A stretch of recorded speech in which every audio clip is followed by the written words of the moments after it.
never wanted this world to be the way that it has become. I know that I can't change what's wrong. The damage can't be undone. On the verge of a breakdown, I can feel it in my bones. On the verge of a breakdown, I don't wanna lose control. So please don't leave me all alone in this world, with no one there to call for help. I can't stop thinking I'm losing against the war inside myself. On the verge of a breakdown, I can feel it in my bones. On the verge of a breakdown, I don't wanna lose control. So please don't leave me all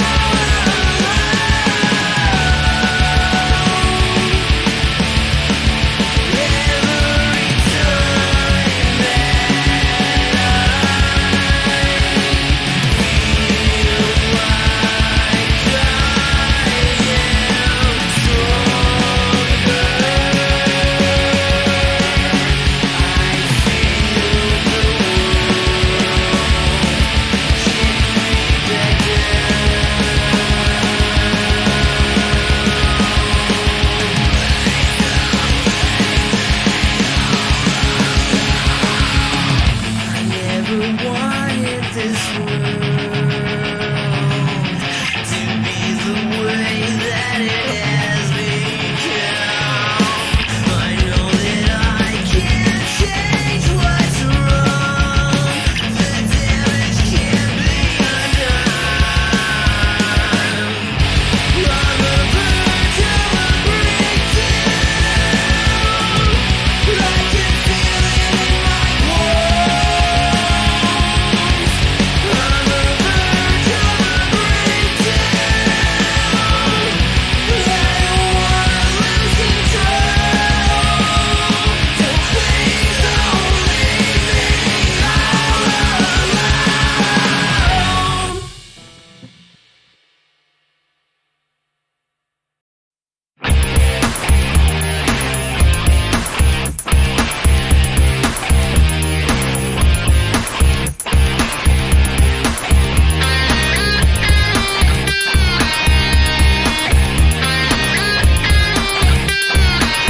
You had something to hide.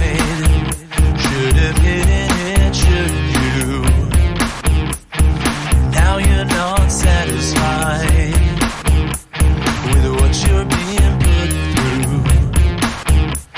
It's just time to pay the price for not listening to advice and deciding in your youth on the policy of truth.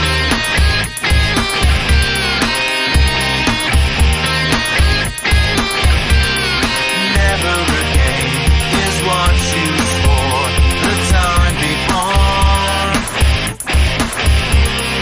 Never again is what you swore the time before.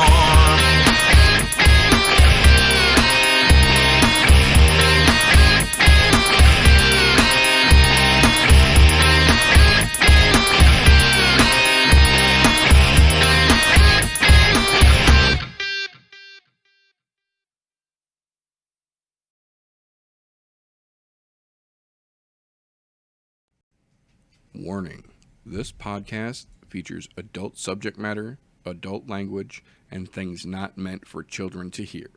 Viewer discretion is advised. You've been warned.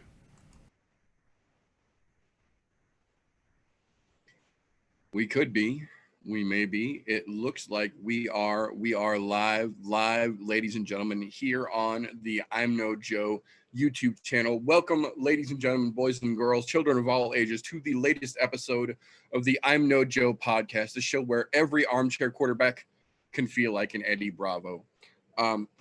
Despite the heaviness that is going on in the world right now, we are still going to try and soldier through. We have got fights to talk about this weekend. There are other fights going on in the world right now. Just know that we're aware.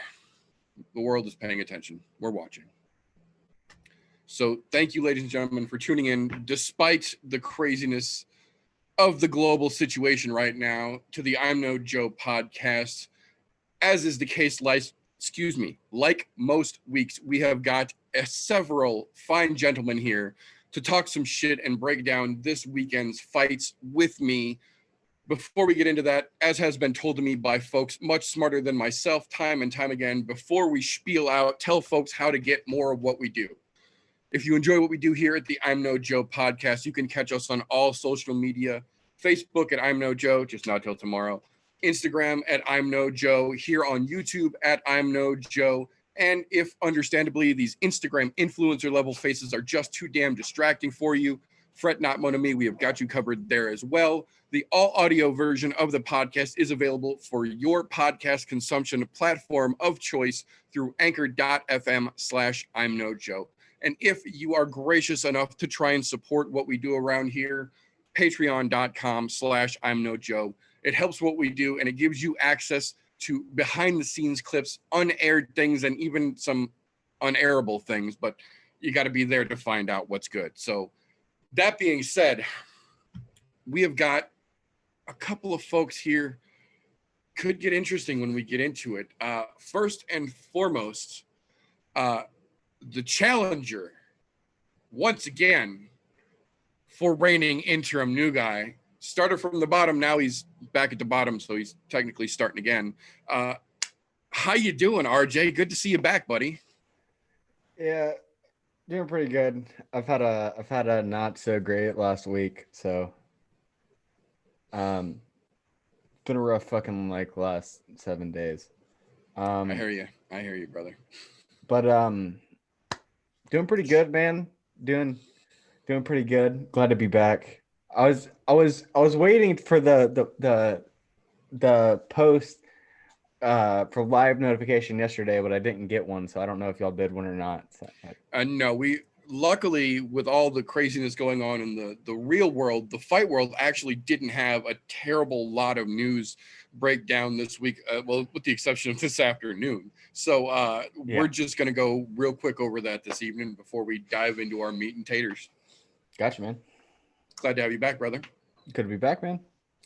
So that being said, across the octagon from this stubbly-faced young man, we have got the reigning, undefeated interim new guy himself, the freshest guest a man could ask for. We are so gracious that we could have him here, Mr. Fresh 03 himself. How you doing this evening, brother? Doing good. Got chicken on the grill. But here's what I'm going to do, RJ. Representative of the interim new guy belt is my sweet Samsung Fit watch that I will just toss over my shoulder here like this so that I can cut promos properly, constantly losing the belt and having to readjust because the champ is here.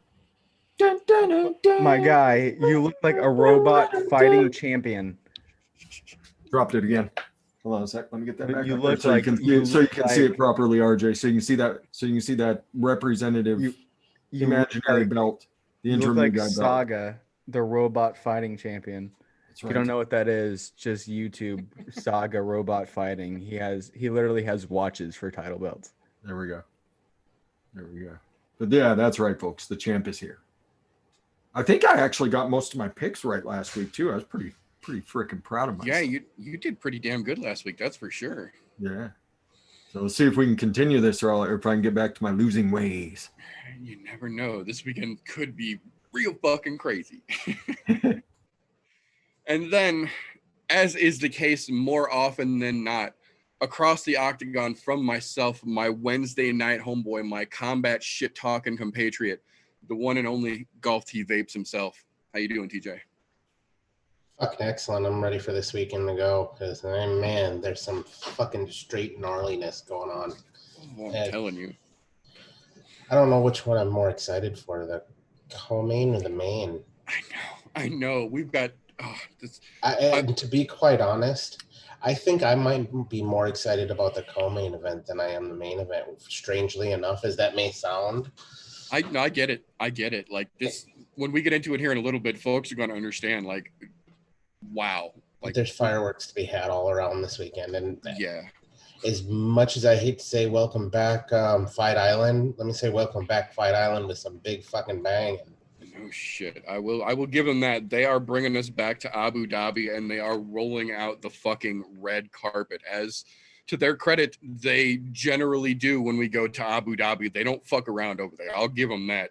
Tip of the fucking hat. Those boys in Abu Dhabi do not play. There are no corners to cut anywhere. And as a fan, we fucking appreciate that. I promise you.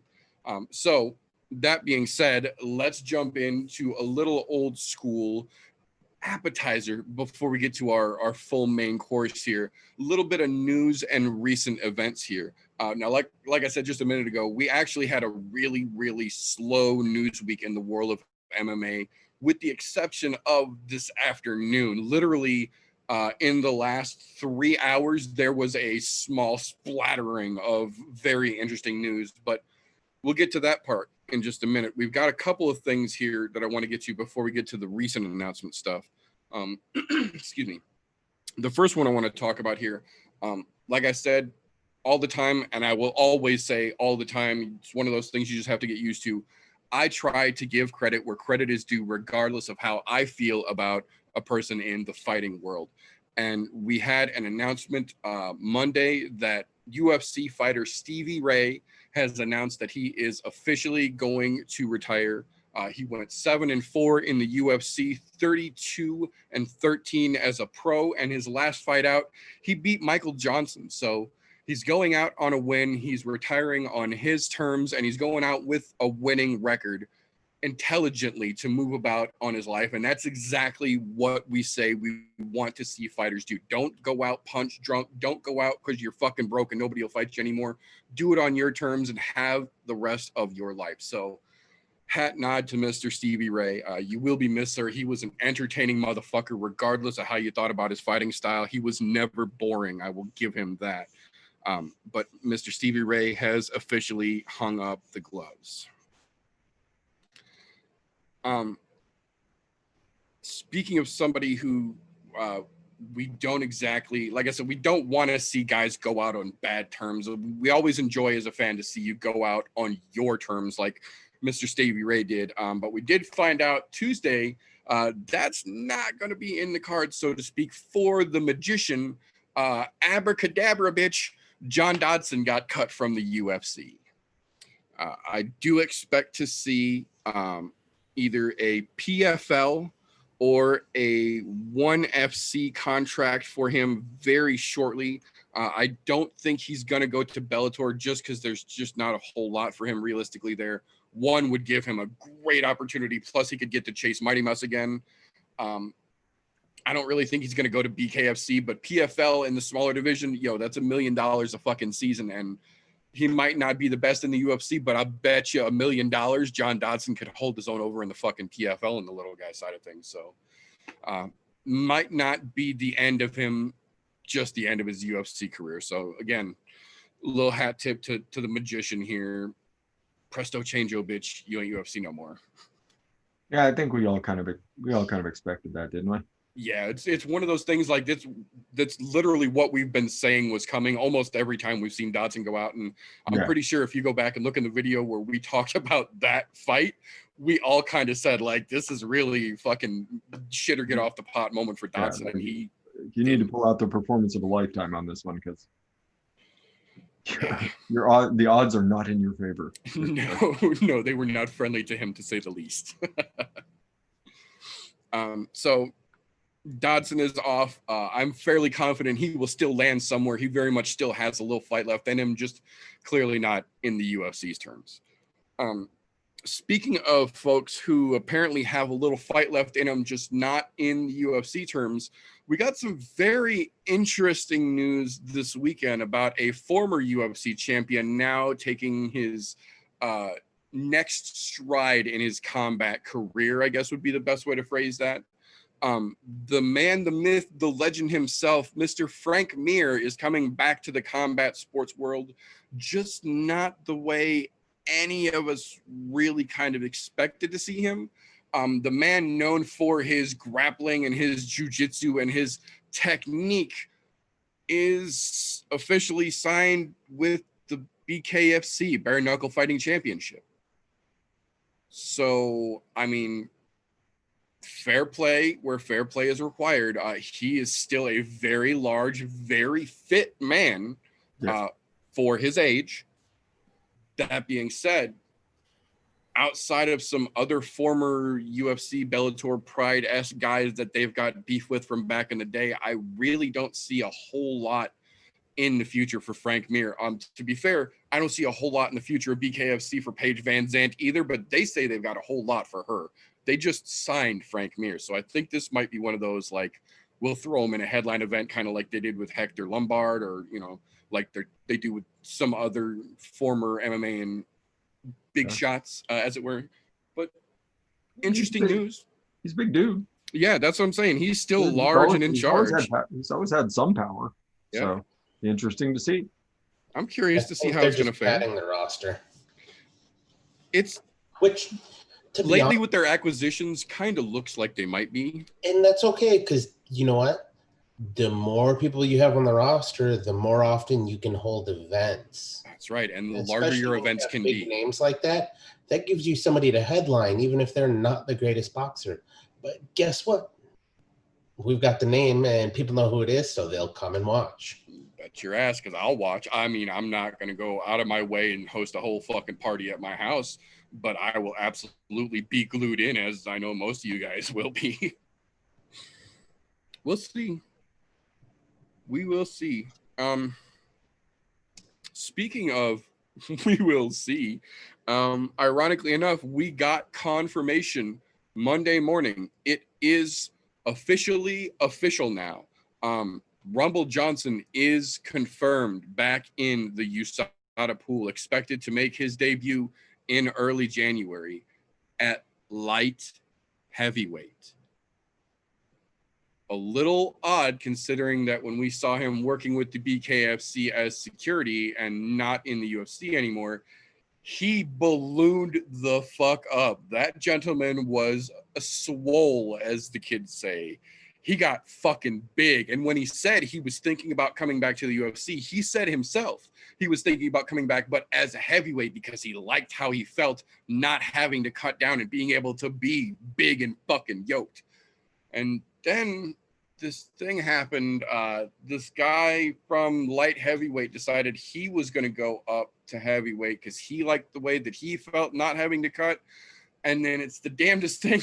We get word that Rumble's back in the pool, but he's coming back to 205 now. So, I mean, it's a little strange considering the last guy to beat Rumble is no longer in the UFC, and the next biggest threat to Rumble from that guy just left 205, and now Rumble's coming back. I'm just saying. I'm not saying. I'm just saying.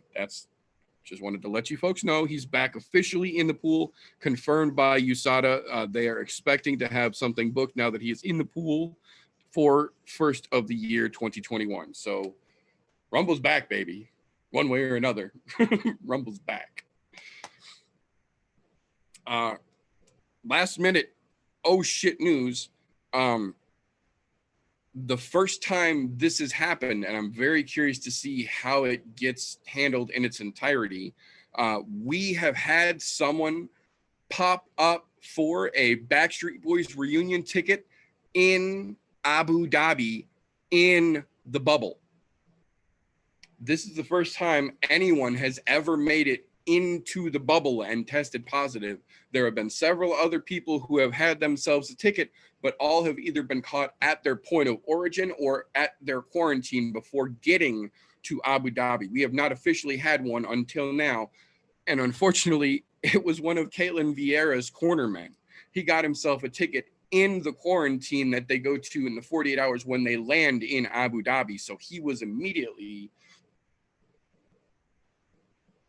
rushed the fuck out of Dodge. And everything, obviously, like we said, Abu Dhabi don't fucking play. So when they got him separated from everyone else and then immediately went into the decontamination mode. So Caitlin is still fighting, but one cornerman down. So I'm curious to see both how that's going to affect the Caitlin Vieira fight, because that's a big fucking fight for her as well. But also how they handled this backstreet situation now that it's gotten into the bubble. Granted, they caught it, but this was the bubble. This was the only bubble that hadn't had an issue until now. So I'm very curious to see how it gets handled going forward. Now, that being said, like I mentioned earlier, we had a small spattering of literal last-minute news that was announced just within the last 3 hours here. A couple of things. My favorite thing that I saw that I was very excited to literally just see a little while ago, they have confirmed the UFC is officially rebooking Thiago Santos versus Glover Teixeira November 7th. They will headline. The MMA gods have fucking smiled upon us. This is not the new Khabib and Tony. We are getting it booked again. As of now, everyone is going to be healthy and good to go. Deep fucking sigh, boys and girls. That one is going to be...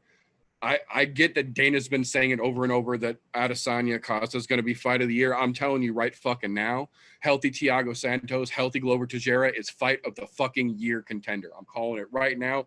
I'll stamp my fucking seal of approval on it. If both those men come in healthy, that's going to be fucking candidate for fight of the year.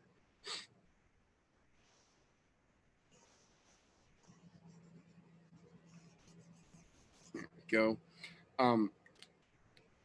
Speaking of interesting things that have unfolded through Abu Dhabi, we actually got word, I believe it was 2 hours ago, that the story was officially mass spread. Renato Moicano was actually supposed to be in Abu Dhabi. In Abu Dhabi. There we go. But we found out 2 weeks ago, I think, that he announced he was not going to be on the card and wouldn't really give specifics. Well, he officially gave the specifics. He and his family are in the process of trying to get a green card and citizenize into America. With the borders the way that they are right now and him not being an American citizen, but leaving America to go to the UAE and then try to return, there was a good chance he wouldn't be let back in the country. Realistically, this is from his lawyer. This isn't just a suspicion or a conspiracy theory. He is being told from the State Department that if he would have left to come to Abu Dhabi, win or lose, he might not have been let back in because of the situation at the borders right now. So you can't be mad at that. It sucks that we're not going to get to see that fight because Renato Moicano is a bad motherfucker and it would have been a great fight, but you can't be mad at that, man. You got to understand and respect that.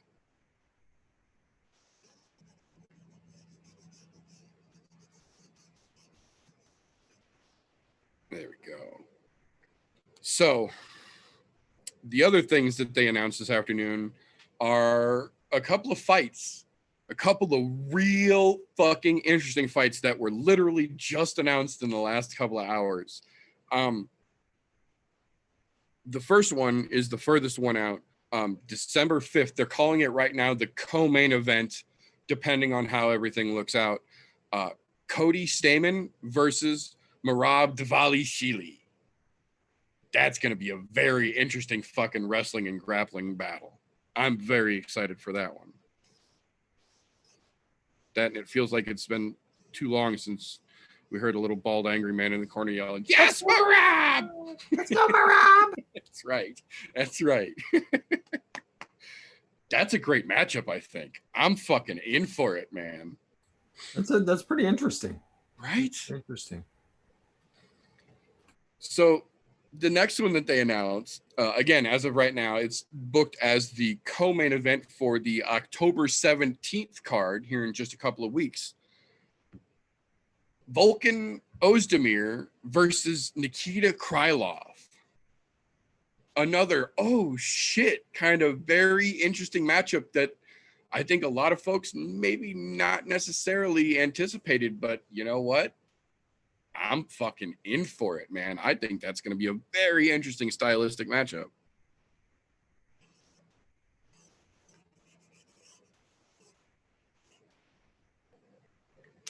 And then the next two, neither one are co-main events. That was just those two.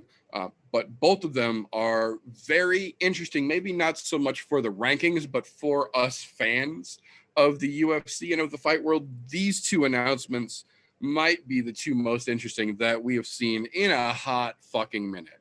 The first one is for UFC 254 from Abu Dhabi next month, October 24th. Stefan Struve versus Tai Tuivasa. Again, I don't know that anyone was really like, we have to make this matchup, but at the same time, if you look at that matchup, that's very fucking interesting. That's very, very interesting, and I'm with it. I'm in for that one. That makes a lot of sense considering both of those guys have been on a skid, and it's kind of a shit or get off the pot moment for both of them. Yes, sir. I completely agree. That's a walking papers kind of fight right there. And I think both of those guys are fucking well aware that they're on those terms. So I think they're going to be aware you better fucking perform or you're going to find yourself looking back at fucking John Dodson for advice next week. Yep. My question is, do we or do we not see a shoey? I mean, the Skyscraper has said the last 3 times he's gone out there that it's probably going to be his last fight and then he's taking another fight. And this might be one of the most dangerous one he's signed up for. So I kind of have a feeling we might see a shoey here. I don't know. I'm in for it, though. I think it's going to be an interesting fucking fight, and I think it's going to be fun as shit. So the last one that they announced, and this one, I shit you not, was literally announced 45 minutes, maybe an hour tops before we went live. I'm a little disappointed that Nick's not here. He thought he was going to be here, but he ended up not being able to make it. This would have just absolutely made his night. And I hope if he's not watching this live for some reason that he gets to catch this on replay, because this one is just right up his fucking alley. They announced just before the show went live that November 21st, when they come back from Abu Dhabi to Las Vegas, the headline, or not the headline, excuse me, the People's Co-Main Event spot for UFC 255, prospectively for Las Vegas, I should say, air quotes, will be one Robbie Lawler versus Mike Perry.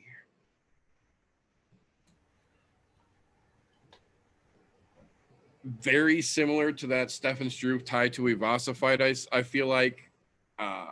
But this one, that's fireworks. That's fireworks that you'll be able to see with binoculars from the next city over. Yeah, at least it'll be exciting. Yes, it will. It's not going to be for a lot of ranking movement, but man, that's going to be a fun fucking matchup. Mm-hmm.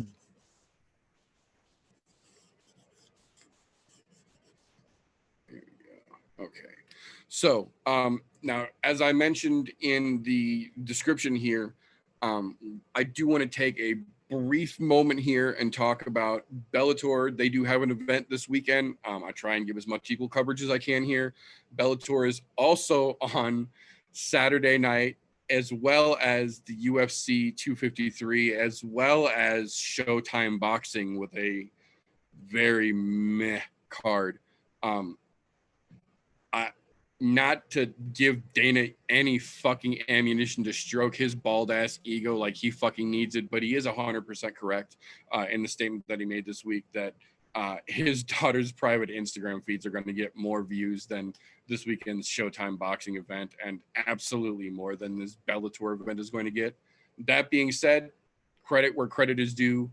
an Edwards boy is getting to headline a card this weekend. Bellator's Euro Series kicks off from Milan, Italy, Saturday night.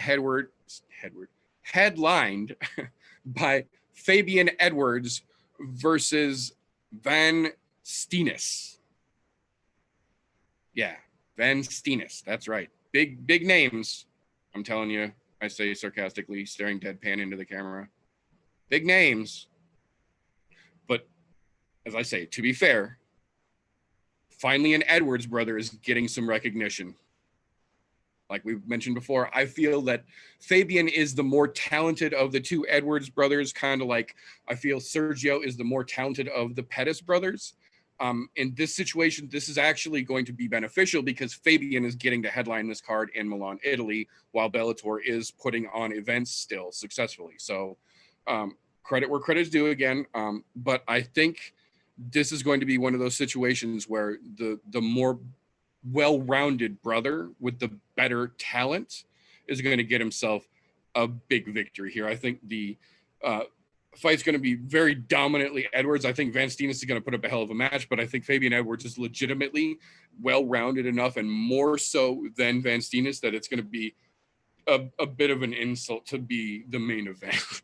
But again, the fun of the fight world is that nothing is for certain. We'll have to wait until Saturday or Sunday if you're waiting for the replay to find out.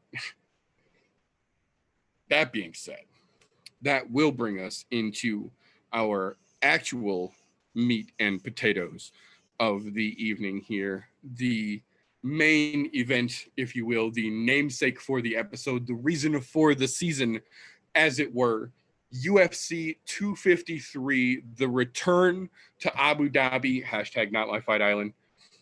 We are back on Yas Island, boys and girls, in United Arab Emirates, where they always put on great events. Love them or hate them, there's always great events over in Abu Dhabi, and this is no exception. We have got one hell of a card lined up for you folks this weekend here. So it's a little bit of a weird breakdown here. They've got a couple of fairly soup canny early prelims, I say with air quotes, just a pair. We're not going to really worry about those right now.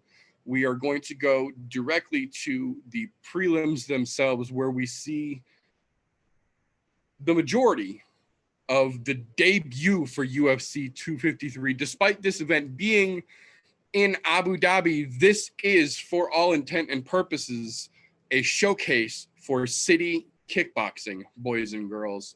We have got some serious firepower from down under.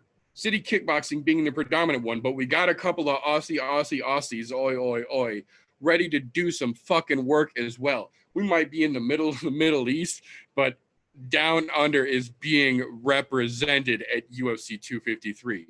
That being said, the first fight that I want to talk about, and I know he's going to jump in when he gets back, even though Fresh is gone, frequent fan of us here on the show, Mr. Nate Landwehr, making his triumphant, hopefully, return, fighting City Kickboxing's very dangerous up-and-comer, Shane Young. This is one of those matchups that, like I said, despite being a fan favorite here of the show, I love me some Nate the Train Landwehr. I'm fucking excited to see where this young man's career goes in the UFC, because I believe his opportunity is going to be fairly fucking glorious. This, I feel, is probably realistically, despite that fucking Burns early issue that we're not really going to talk about, this, I feel, is going to be his most legitimate test of talent to date.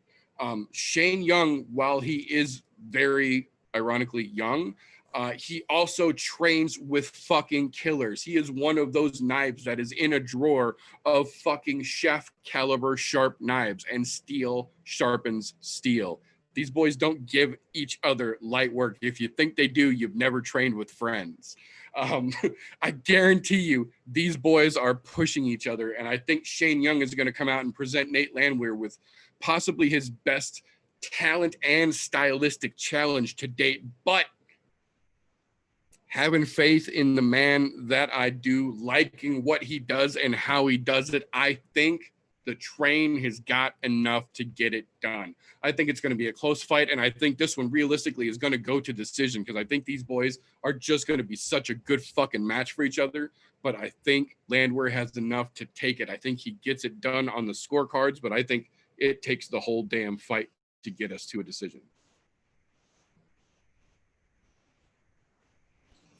That's going to be I think that one's going to be a bit of a low caliber barn burner here. I mean, of course, you have Shane Young. Just all you have to say is city kickboxing, period.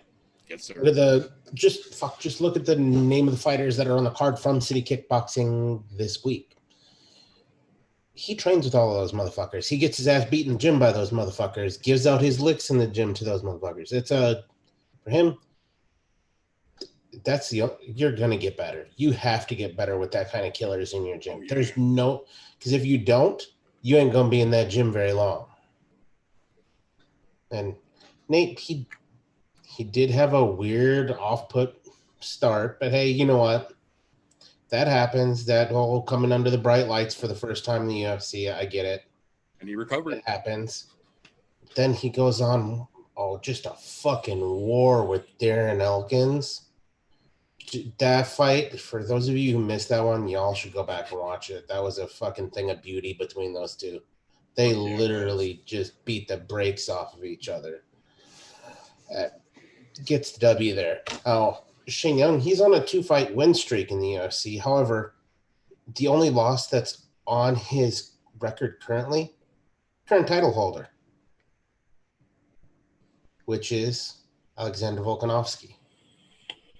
So, I mean, between the two of these guys, you're looking at some fucking major fireworks that are going to happen from some pretty young fighters. I mean, one's 3 fights into the UFC, the other's 2 fights in.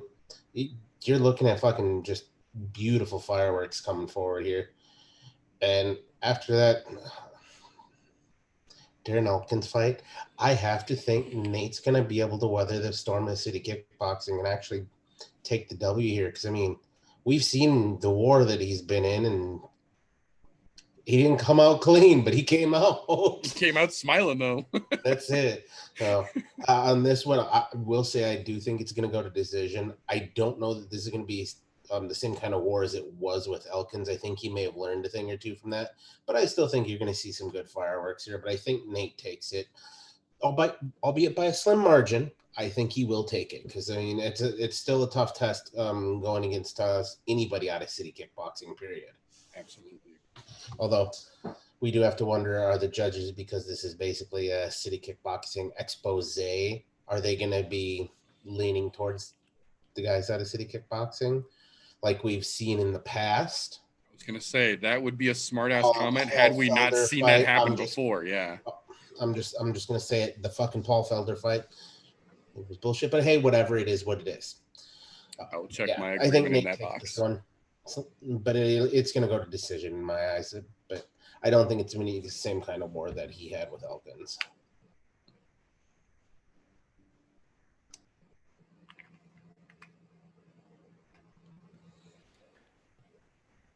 I was waiting for fresh. So with just the fucking beating that Nate took from Elkins, I think it's going to be extremely hard for Shane to put him down. So I'm leaning more towards that late end, that last half of the third, down to a decision, dude, man. Because like Nate is a man can do some fucking damage. That man can do some fucking damage. So can Shane though, but I think it's going to be Nate real late, that last half of the third, down to a decision. So, somewhere in there, I think Nate's going to take it. I can agree with that. Which fight are we on? Landwehr versus Shane Young. It's actually happening? Oh, it's happening. It's Nate Landwehr then. Yeah, it's happening. That's what I said. It's going to be a close battle, but, we love that guy here on the fucking show for good fucking reason.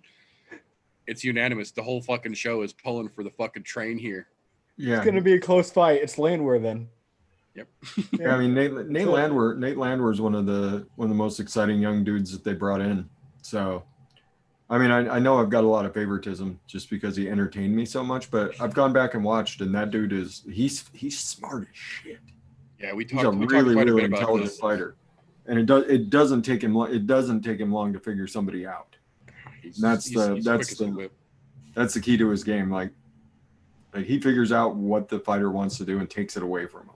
So yeah, Nate Landwehr, it's going to be awesome. He's not fighting Herbert Burns this time, so there's not going to be any flash knees. That's what we've all agreed that is a rough way to get fucking introduced to the UFC, but B has absolutely been a learning point for that young man, because we've seen since then that Mr. Landwehr can come out and fucking get right to it when he needs to, and he does it very intelligently and very entertainingly. So yeah, I think this is going to be one of those fucking get the whole fucking vibe going for this show kind of fucking fights, and I'm in for it. This is the biggest opportunity of his career. He's not not going to put on a show. No, So. I completely agree. All aboard. Toot, right. toot, motherfucker.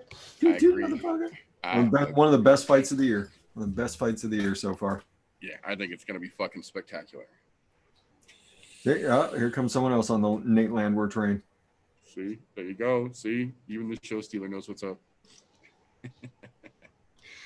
So that being said, that's going to bring us to another one of those down under boys that I mentioned earlier here. We have got the Aussie breakout, Jake Matthews, coming in to take on Diego the Nightmare Sanchez. They are really letting that crazy motherfucker back in the octagon. And for those of you who haven't seen it yet, I wholeheartedly encourage you to go watch the UFC embedded vlog that has been coming out this week for UFC 253, where they give you a very clear view of Diego Sanchez doing calisthenics and yoga stretches in his socks in the airport, getting groovy with it and air surfing and doing toe touches and feeling the matrix. And yeah, he's a whole fucking thing unto himself, man. Like, there's never been any doubt that Diego is his own individual, but man, is he shining on his fucking own little terms,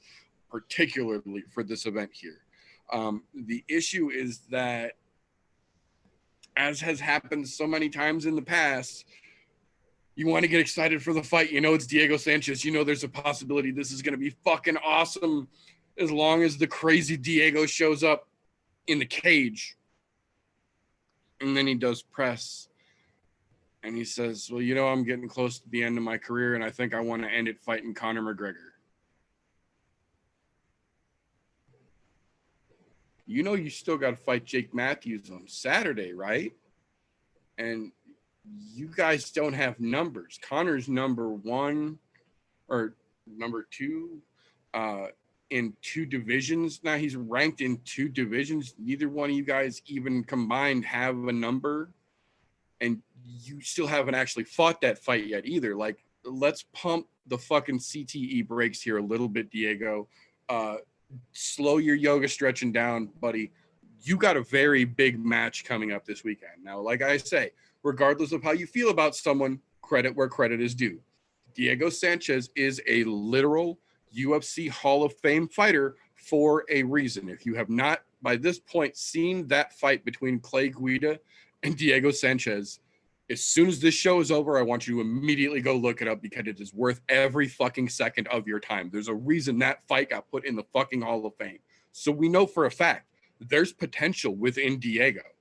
The problem is that little bit of beautiful gem of potential is wrapped in 3 feet of crazy yarn. It's hard for that greatness to get through all the yarns sometimes.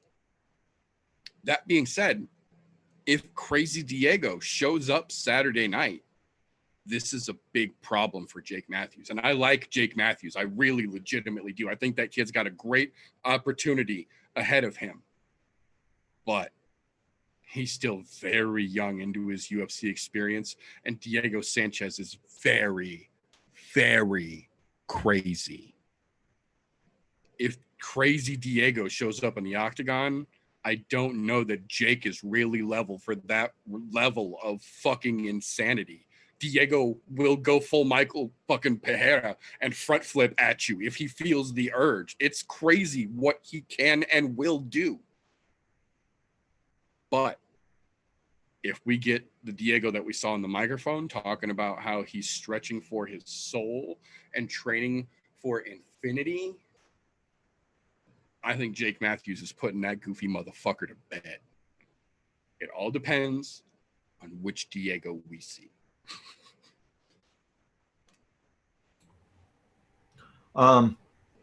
So Diego Sanchez, anytime he gets in the ring, you always worry about his durability at this point. Like he's taking some fucking beatings. He's gotten pretty good at evading big shots at this point. That's one thing I will give him credit for extending his career by really working on his footwork and really working on circling away from folks. And he's actually not a bad grappler. He's not a bad grappler at all. Nikki Gallo got that reminder. Yeah, not bad at all. But I mean, the last time we saw him out, I don't remember him taking any shots. All I remember him doing is circling and circling and circling. If that's the Diego Sanchez we're going to get, Jake Matthews he'll probably wind up taking him down and wiping the floor with him, because that's his strong suit. I mean, he's an incredible grappler. The last couple times we've seen him out, he's looked fantastic. I'll have my heart's tell me I want Diego Sanchez to win this, but I mean, Jake Matthews he's younger, he's stronger, he's quicker, he's got everything else going. Diego Sanchez hasn't shown me anything recently to give me faith that he can take a dude like this out. So I'm gonna go with Jake Matthews. I can absolutely understand that.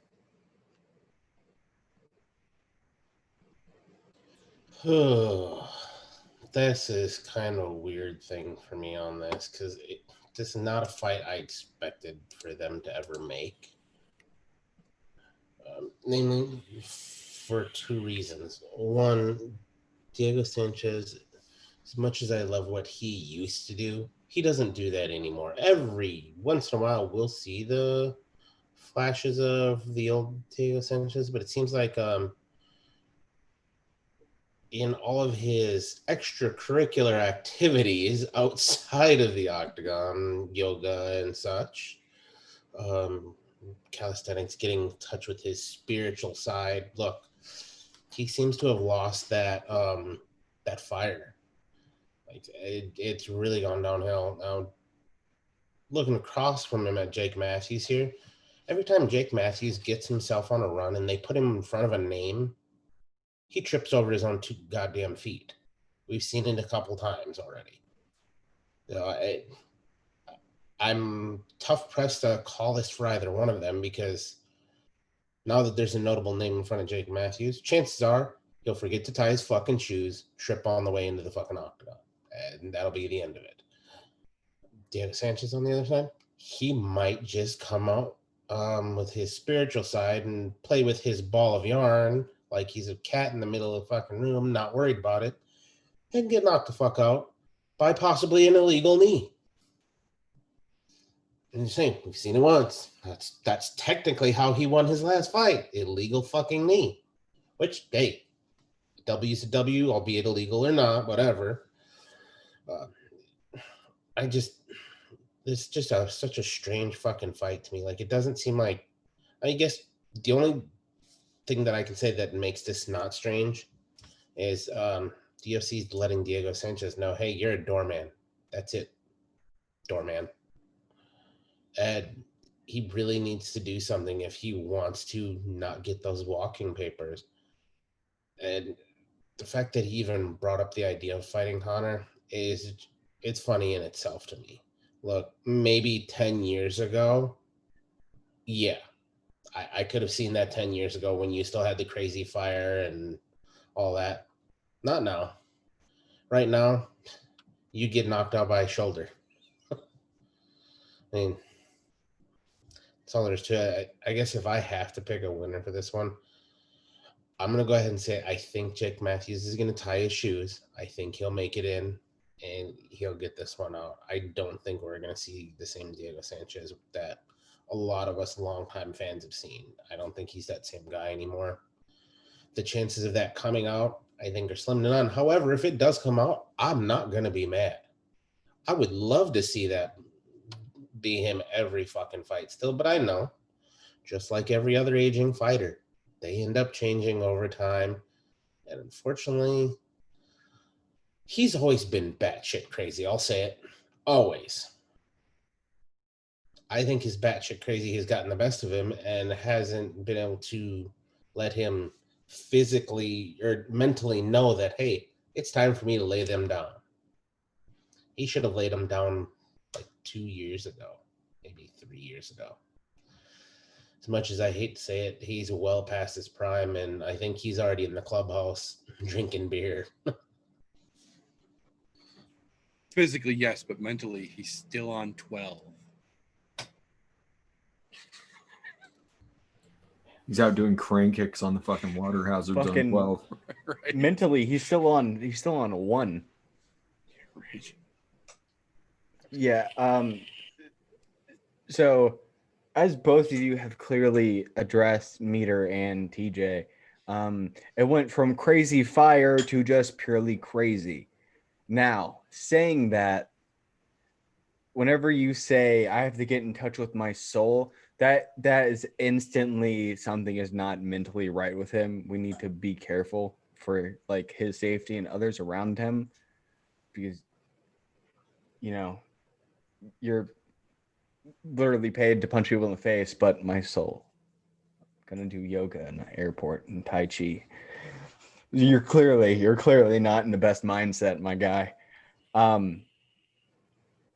My thing for this is, as much as I'd love to see Diego Sanchez win, if he gets one solid combo to the chin, he's done. He can't take a punch like he used to. That chin has deteriorated to fucking tinfoil. If Jay can land a good fucking 1-2 or 1-2-3 combo on him, he's knocked out. But I mean, Diego's really good at distancing and really good at that evasion, that elusiveness that being in touch with his soul creates, So I mean, I think it's going to be a Jake Matthews from a nasty fucking combo. I could definitely agree with that. Jake Matthews throws like a fucking beast, man, and that kid's got fucking power. When he connects, you fucking know it. And if he connects clean on Diego's fucking aging chin, I fucking love Diego Sanchez. That motherfucker has been one of the most entertaining fighters in the fucking history of MMA, period. Not UFC, MMA, period. That motherfucker helped put MMA as a sport on the fucking map, and I will always give that motherfucker credit where credit is due here. But crazy in the cage and crazy in the head not being the same thing. If they both don't show up when it's time that they both show up, might end up getting that ass whipped, Diego. We'll have to see. I want him to get hit so hard. I want to hear the echo through an empty arena. It's a possibility. Some of the fucking cracks we've heard in some of the recent fights at the Apex, you heard the echo of the ass whoop happen. So it's possible. We'll have to see, though. That being said, that will bring us to the premier prelim fight of the evening here. The next of the city kickboxing debut going on at UFC 253. The much anticipated return of one Brad Quake Rydell, stepping in against a very highly touted prospect in Alex De Silva. Again, much like we talked about with Shane Young versus Nate Landwehr, I feel like this is not only a debut for the city kickboxing guys, but probably the greatest challenges they collectively have faced in their careers here. As much as I agree that Nate Landwehr is the toughest fight Shane Young has had in his career, I think equally that Alex De Silva is the most dangerous fight that Brad Riddell has had in his UFC career as well. De Silva is very rangy. He is very tricky, and he's a long fighter. For little guys, for 55ers, little prospectively, of course, but for littler guys, I guess would be the right term, De Silva has got some fucking reach on him when he puts his distance fighting to use. And Riddell, as great and as well-rounded as we've seen him, likes to be inside. The problem with trying to get inside on a rangy guy who uses his reach is that there's only one way to get inside, and you gotta go through to get in. That leaves you open for a lot of different opportunities to get stopped. In the meanwhile, you can catch a knee, you can catch a hook. Straight jabs work beautifully against guys who are coming aggressively to get in the phone booth with you. We've seen the left jab be one of the deadliest weapons in MMA over the course of this year, more and more every event. This is going to be a tough one. This is going to be a very tough one for Brad Riddell. That being said, I think both based on what we've seen in the octagon and what we have seen on the various social medias of all of the guys of City Kickboxing itself, of just the embedded vlog that we have seen, I think collectively we have seen enough to put some stock in Quake. I think at this point, it is safe to say we can put some spec on his name. I think Quake is going to come through. I don't think, again, this is going to be an easy battle, but I think Riddell is going to come through and show why City Kickboxing has such internationally high regard. I think he gets it done, but I think it's going to be a rough fucking battle to get there.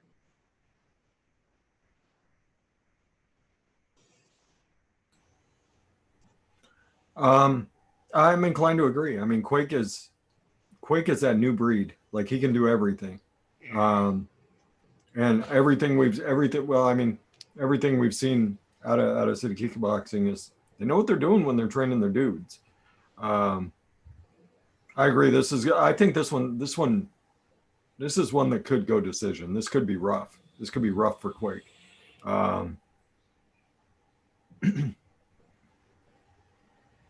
He's got power. He's got grappling though. Like, if a door opens, he's gonna fucking take it.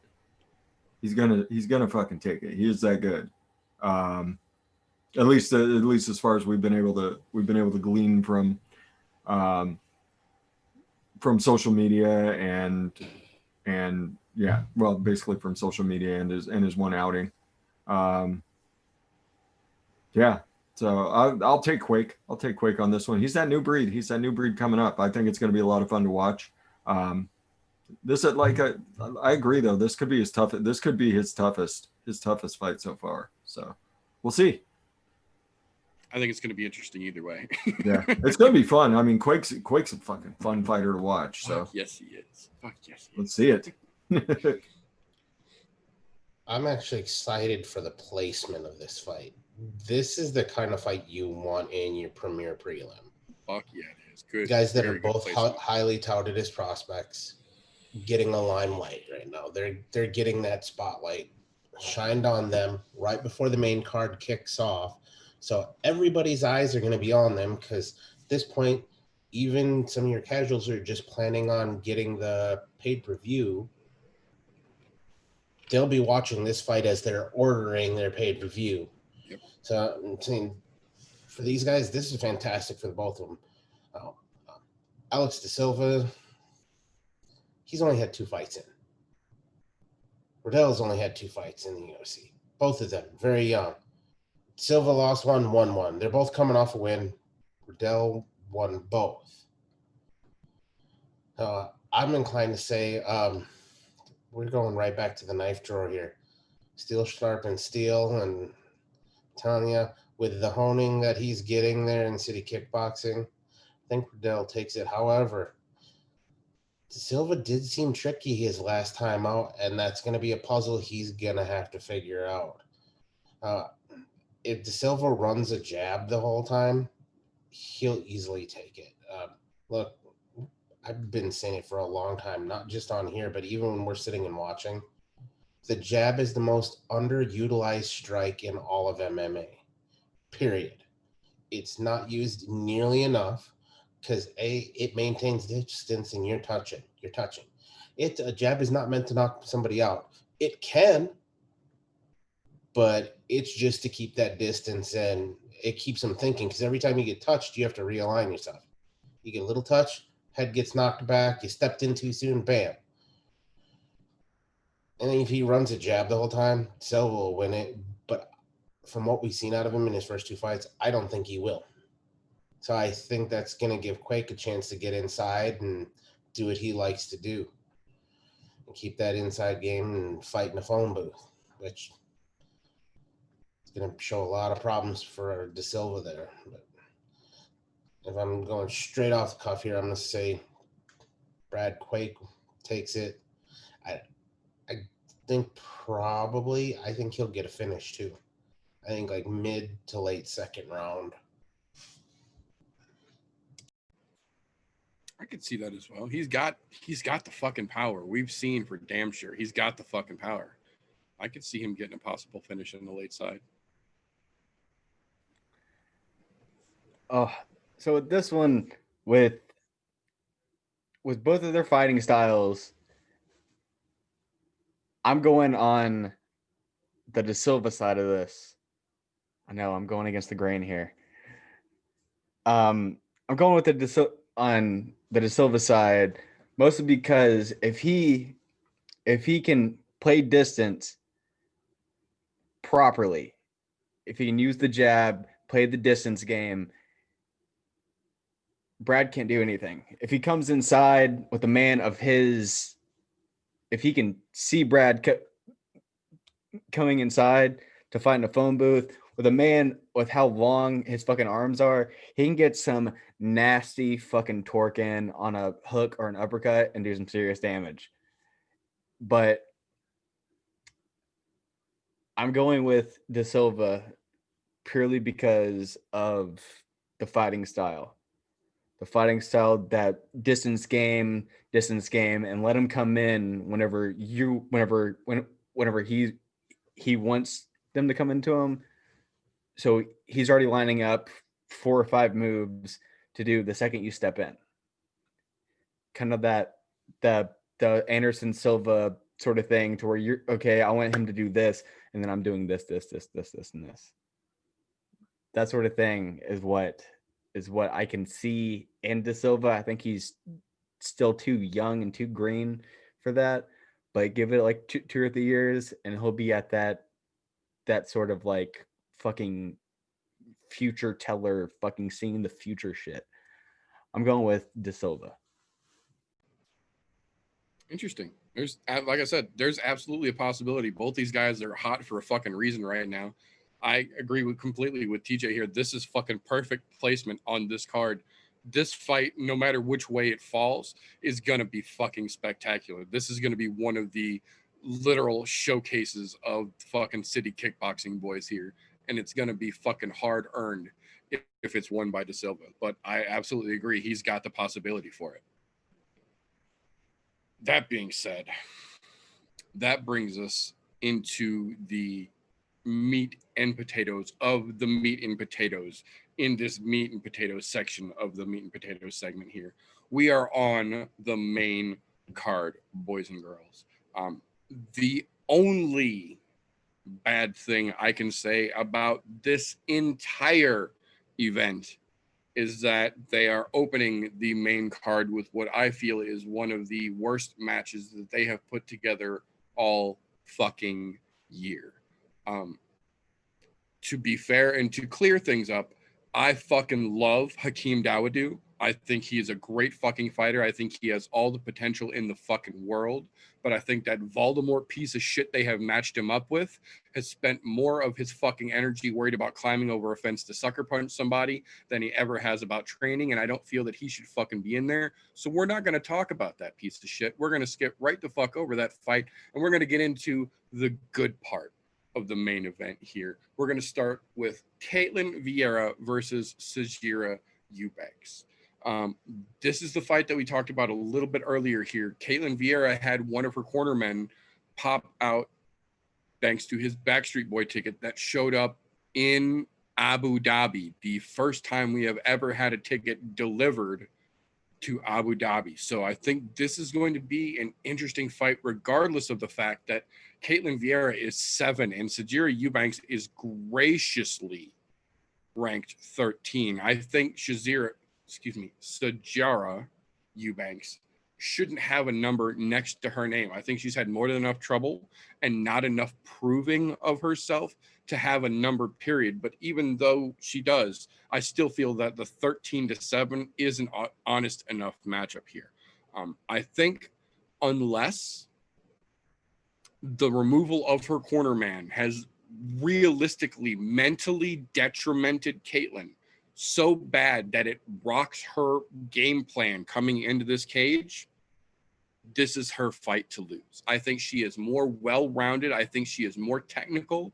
I think she has better fight IQ than Sajara Eubanks does. And I think she is more naturally acclimated to fighting at bantamweight than Sajara is still cutting down to make 135 pounds on the ladies' side. I think Caitlin is more of the natural 135 pounder like we have seen with the Valentina Shevchenkos, even though she's cutting down to 125 now. We've seen her beautifully perform at 135 where she says she naturally walks around, which is why the 25 cut isn't that bad. Caitlin Vieira, I feel, is in that same vein, albeit a younger fighter into her career. I think she's just got more all around to offer here than Eubanks does. And I think as long as the situation with her cornerman hasn't gotten too much to her, I think she's got what it takes to come in here and just put on a fucking showcase against Eubanks and show everyone what I feel is the great outclassing here that she can do against Eubanks.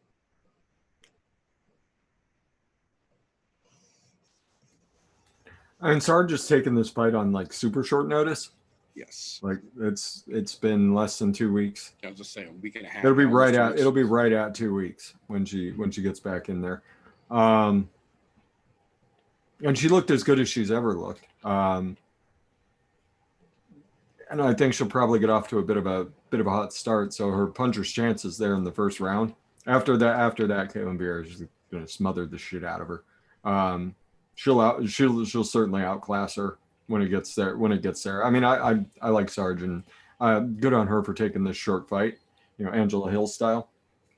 I mean, if Dana asks you, you have to say yes. So they probably got a little bit of extra money thrown her way to take this fight, because I think even Sarge probably realizes that like she needs to get this over quick. Like if she has a shot on this, she can't let this go towards a decision. The second she lets this go towards a decision, she's going to get wore the fuck out by Vieira. Yeah. She'll get wore the fuck out. So, I mean, if Sarge can get something going in the first round, she might take it. I don't really think so. I mean, the pick's Vieira, and she'll just grind her the fuck out. It is her way. So that's what I got. I agree. I'm going to play heel on this one, because I think that coming back on a 2-week turnaround, she's already ready and weathered for a storm. She went fucking to decision on the 12th, won it decisively. So she's already geared and ready to go. 2 weeks is not enough for you to lose your gearing. It takes way more than that. And I know they told her on short notice. She got her ass in, was quarantined, in the bubble, playing in the pool. Look, she's ready. Now, is it enough time to train for a whole different opponent? No, but that falls the same into Caitlin's hands as well. You have to fight somebody who you were not originally scheduled to fight. So that's always a toss-up in my book, unless it's a completely different class of fighter. Somebody who's ranked number 1 and, we can only get you an unranked fighter to fight against. That's the only time it really doesn't fucking matter. In this case, I don't think she outclasses her as much as everybody thinks she does. I think Sarge is a little underrated. Not a lot underrated, but just a little bit. I think she's going to put up a hell of a lot more of a fight than everybody thinks she will. To be honest, I think that's where she's going to end up taking it to, is because she's got something to prove. And we've seen a couple of these really quick turnarounds with fighters lately, and they've all performed really fucking well in those tight situations. So I have a feeling that this might be a semi-new normal type thing where, it's easier for me to take a second fight that fucking quick rather than having to take a couple months off, go train for a new fight, and then come back 4 or 5 months later. I have a feeling that we're going to see a little upset here. And that's nothing against Vieira, but I just have this strange inkling that Sarge gets it done on the short notice turnaround time. Because you know what? We've seen these short notice turnaround times, and a lot of those fighters have looked fucking excellent. And I think Sarge is not going to be an exception to that rule. She is going to be the rule, showing, it is good to come off a 2 weeks turnaround because you're already fight ready at this point. You don't have to go and train. You're not going to gas. We know she's not going to gas because she didn't gas in the fucking 15-minute she just had. And that was a pretty fucking grueling match. There was a whole lot of grappling going on, and she looked phenomenal. I just have this feeling I don't think Vera's going to be able to put enough pressure to actually tire her out after already having her bicycle riding skills where they are already. Because after that last fight, how grueling that was for those two girls, as much as it might have been boring for a lot of people to watch, it was a pretty grueling fight as far as the amount of grappling and everything that was going on. That shit wears you out way more than fucking riding the bike around the ring. And I'll be goddamned if I'm going to say on 2 weeks turnaround, you're not already fight prepared. Your head's already in the fight game. You just went through it. You didn't even have time to completely cool down from that fight. And you're right back into the thick of it. I think Sarge takes it. I don't think she'll finish her, but I think we're going to see another decision win out of her. I think it's definitely a possibility. I agree with the short turnaround does very much seem to be the new normal, whether it's healthy or not. It seems to be working. I agree. A lot of these fighters that have been taking these short notice turnaround style fights have been doing really fucking good, and that absolutely could play a factor in this, especially if Caitlin's head isn't where it needs to be right now, and Sajira comes in and she's still hot off that last fucking match. Could make it real interesting. I agree. That's it. I have been looking throughout the show. Our boy Nate Landwehr is still at the Backstreet Boys concert. Luvo Klein has stepped it. Luvo Klein will be facing Shane Young, which completely changes my pick because it's Shane Young. Yeah, I agree. I agree. At that point, if our boy Nate's Shane not Young, getting Shane in there, Young, Shane Young's getting a soup can. I mean, apparently the dude's a good striker, but Shane Young's a pretty skilled young prospect. So yeah, I agree. That does completely change it. I think if our boy's out and they're going to throw him a last minute suit can, I think Matthews is going to go in and just fucking crush. Yeah. That sucks, but also good for Jake Matthews. They're going to get to keep him on the fucking card. Kid's going to get to showcase what he's got. Shane Young. Good for Shane Young. Yeah. Yeah. There we go. But yeah, we're looking forward to a swift recovery and swiftly getting back on cards. Nate Landwehr. Yeah. Damn. Well, that sucks for Nate, but again, good for Shane. I think he's going to get to fucking put on a hell of a showcase if that's the case.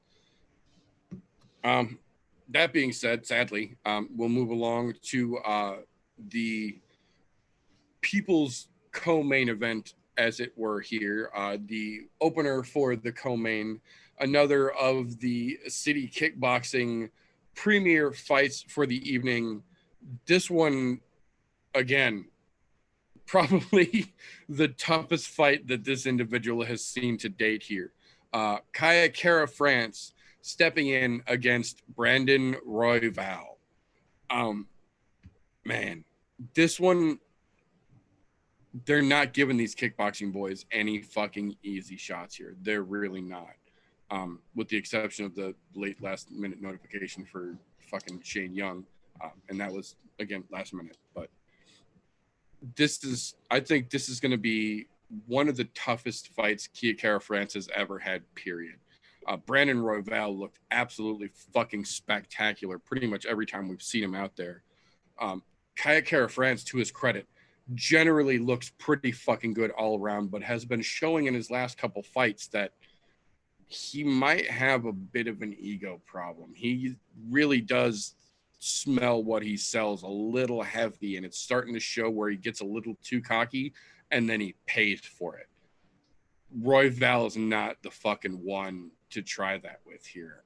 Brandon Royval is, in my opinion, one of the fucking hottest guys in that flyweight division right now. I think he has got every bit of fucking potential capability to get to the top and tear his way there. I don't think by any stretch of the imagination that Kaya Kara France is going to be an easy fight for anybody. But I think in this situation, I feel like this is where the hitch and the giddy up, so to speak, comes for those city kickboxing boys. I like Kaya Kara France, but I think Royval has got what it takes to get it done. I think he's more technical. I think he's got a better fight IQ, and I think he's a little more humble, which against a guy like France here is going to pay dividends here. I like Kaya Kara France. I really do. I fucking love what they're doing at City Kickboxing, and I think he's got a lot of potential as well. But I think based on what we've seen from him lately versus what we've seen from Royval lately, I think this is Royval's fight to lose. I think unless he gets suckered in to playing Kaya Kara France's dance and strike game, I think if he's smart about it, I think this is Royval's fight to lose. I think Brandon takes it. I think he gives the first upset to the City Kickboxing boys on Saturday night.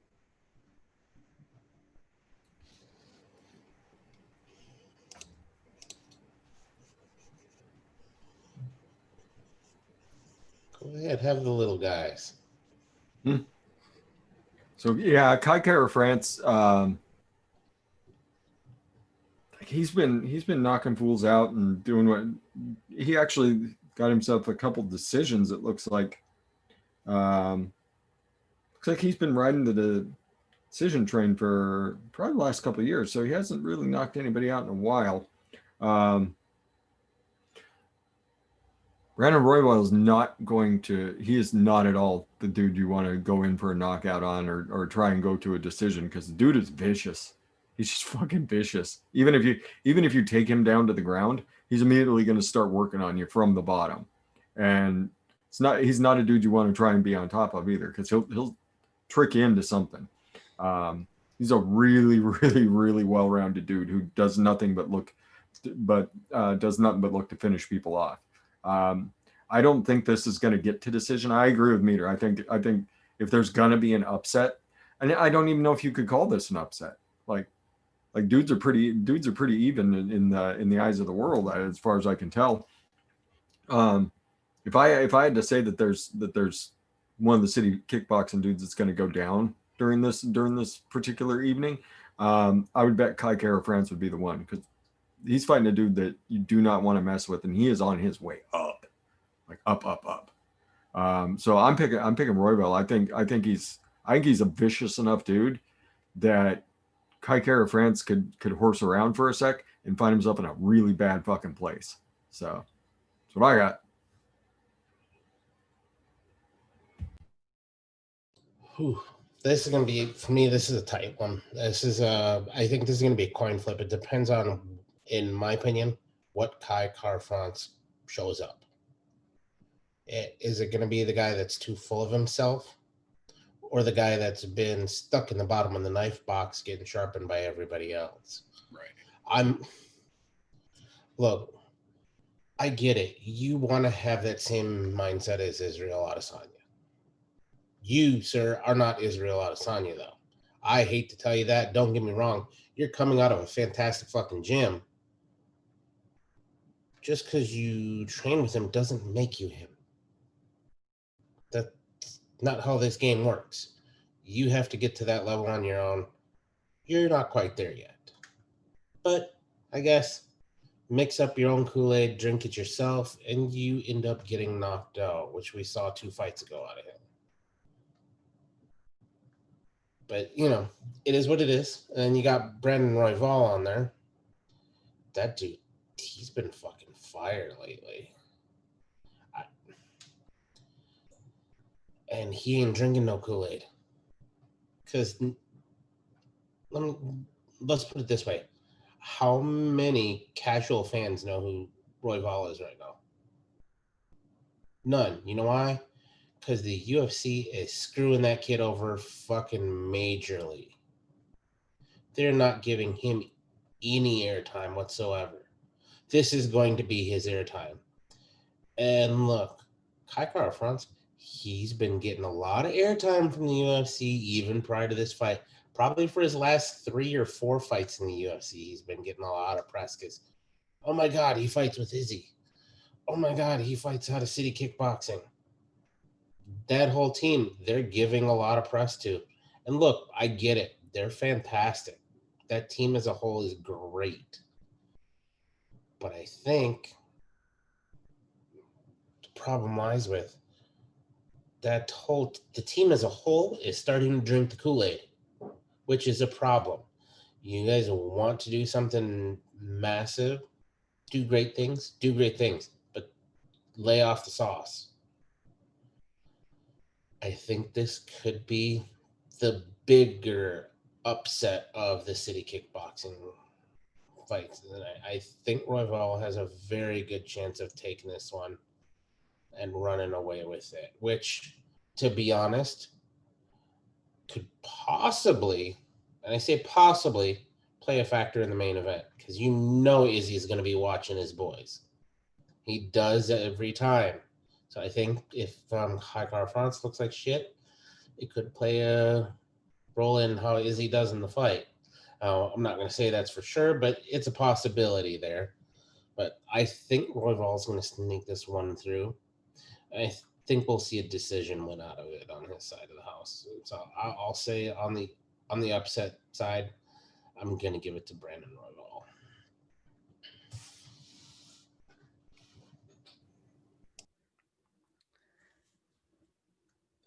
So I'm going on the old Royval side. So my only big flaw with Kai Kara-France is he eats the fuck out of some punches. And from somebody that is as vicious and is as savage as Brandon Royval, that is one person you do not want to eat a couple punches from. Like Kai Kara-France, he takes punches fucking left and right. Like he's pretty good defense, but he just walks into him. And I think that's going to be a big downfall with fighting a competitor of the likes of somebody like Brandon Royval. I think he's going to fucking sleep again. I agree. And like I said, again, I like Kai Kara-France. I think he's got a lot of potential. But I completely agree with TJ here. I think as much as we like those City Kickboxing boys, they're starting to get a little bit of that, well, my buddy's great, so that means that I'm great too mentality. And as much as we like them boys, they have not all earned the right to have that my shit don't stink frame of mind right now. And, you know, fair is fair. Izzy probably shouldn't have that my shit don't stink mentality right now either after the fight that he had last time. Granted, he did what he had to do, but you can't brag off of a shit fight regardless of whose fault the fight was. That being said, we'll talk more about that in a minute. That, however, will bring us to, in my opinion, easily the greatest co-main event we have had of 2020 and arguably the most exciting fight on this card, regardless of placement. The fight for the now vacant light heavyweight championship of the world belt. Dominic Reyes versus Jan Blachowicz. This has every fucking bit of potential to be fucking fireworks from start to finish. Both of these guys are great fucking strikers. Both of these dudes have granite fucking chins. And both of these dudes have every bit of what it takes to go 5 if it needs to go 5. The big difference, in my opinion, here is that while Dominic Reyes is a great striker and he's got great footwork, he also has great wrestling and grappling. And that's going to play a big factor in a guy who just spent his last 25 minutes with arguably the greatest 205er that the UFC has ever seen. Love him or hate him, do lines with him or call him a USADA cheater, Jon Jones set the standard for performance at 205 pounds in the UFC. He has demonstrated time and time again that to be the best in this weight class, you have to hold yourself to a level. And if you are not at that level, you will be found wanting. Dominic Reyes literally just went 25 minutes, arguably at and above that level. He's coming off of that momentum and that experience and that learning of 25 minutes with arguably the greatest in the division. And he's using that momentum and that motivation to come back to what he considers his first title defense. He controversially lost that fight with Jon Jones on the cards, but in the eyes of myself and many, many, many fans, pro and casual alike in the MMA world, Dominic Reyes won that fight with Jon Jones. And he himself is carrying the mentality that he won that fight with Jon Jones. He is not coming in here to win the belt. He is coming in here to defend what he has already earned. The problem with that is that he's coming in there to defend what he has already earned against arguably one of the biggest problems rising in the light heavyweight division, one Polish hammer, Jan Blachowicz. Now, a lot of people literally up until the last few months had no idea who Jan Blachowicz was because he, for some fucking reason, got so much shade as well as a lack of attention from the UFC until he really started to solidify himself by taking every single person they threw at him and knocking them the fuck out with impunity. It didn't matter if you're a contender at 205 or you're a former 185er trying to make your move up. Jan Blachowicz has equivocally shut them all the fuck down.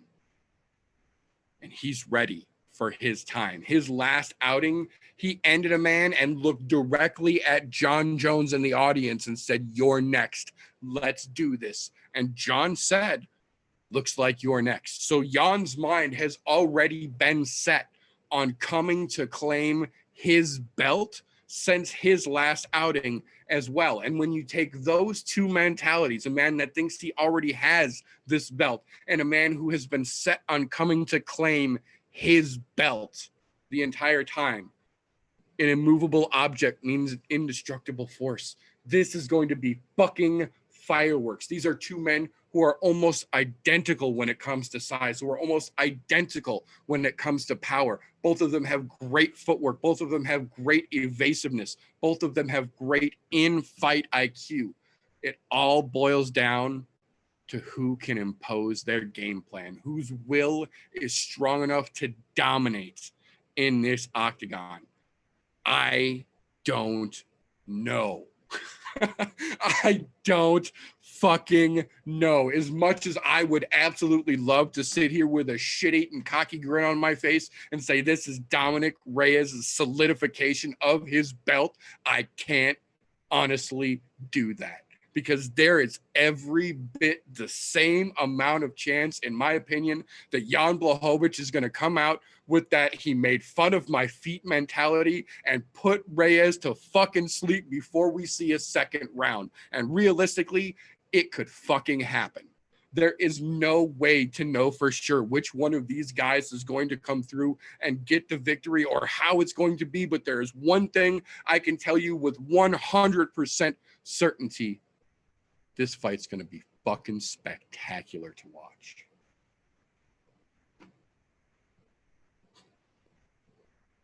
All right. This is where I'm going to step up next because, as I said at the beginning, I am more excited about this fight than I am the main event because I'm pretty sure I know exactly what we're going to see out of both fighters in the main event. Like just because they're two fucking open books. This fight, though, this one fucking intrigues the piss out of me for a plethora of fucking reasons. But let me start here. Dominic Reyes fight. Dominic, we all know he beat John Jones, but the eyes of the judges, you got to beat the champ to be the champ type thing. That's fucking what happened there. I'll say it as it is. That's why he got the L. He looked good up until that point. Every other fucking fight, and that fight included, he looked great. Now, technically, coming off of a loss, that doesn't really mean a lot when you think you already have the belt. That draws my only problem with him, thinking he already owns the belt at this point. You can't think that because that fucker is not around your waist. That means you're looking past Jan fucking Blachowicz. That's a terrible fucking idea right now. But Dominic Reyes is so very well-rounded that I'm not going to say he has the right to look past anybody, but I can see why he's doing it because he's been a fucking wrecking ball since he's been in the UFC. An absolute fucking terror. It makes me want to say, yes, I know he's going to win this fight, but I don't know that. Because on the other side, Jan fucking Blachowicz, that dude has gotten some of the shittiest, worst fucking press that the UFC could possibly muster. Yeah, they gave him a couple of fucking 5-round fights against guys that are coming up from fucking 185 to 205 to make them realize, hey, you don't fucking belong here. You belong at 185. Why are you coming up to where the big boys fight? He was putting people in their place, and he handily puts out fucking Corey Anderson. And that dude is no fucking slouch. He put him away easily. That tells me I don't know that they have the fucking rankings right. I think he very well should be technically the number one contender. In my eyes, after his last outing, Reyes should not have stayed as number one contender after that loss. He should have dropped to 2. Blachowicz should have leapfrogged him, I think. That's in my own personal opinion. Whether or not anybody agrees with me, don't really give a shit. It is what it is. I'll say that. I think Blachowicz is highly underrated. Just massively fucking underrated for what he's done. That dude has shown time and time again, you mess with the bull, you're going to get the horns. Or in this case, you piss off the Polak, he's going to knock you out. And this is where I'm kind of in this same stance as Nieder. I really don't know who to pick a winner on this. I'm not going to lie and say that I'm not pulling for one or another. I am pulling for one of them. I'm pulling for Jan. Dominic had his chance, didn't win it, already thinks he's the title holder, which pisses me off when people do shit like that. You're not it until the strap is around your waist. Period. This is for the title. Act like it. But I can't take anything away from him or say he doesn't have the possibility of winning this, because he very strongly does. But so does Blachowicz. That motherfucker has been on fire knocking people out. Just an absolute terror. And that's a scary man. I'm going to go ahead and say John Jones bailed because he was afraid of Jan Blachowicz. I'll say it. I'll say it right fucking outright. He wasn't afraid of Reyes because I don't, look, as much as everybody says statually they're the same, I don't think so. I think Jan has way more power than fucking Reyes does by a long shot. That's why we've seen so many of those KOs. Oh, if you want to look at strength of schedule, yeah, they're a little bit different, but there's also some toss-ups in there that Reyes had too, where they just kind of fed him fights to get him to the top.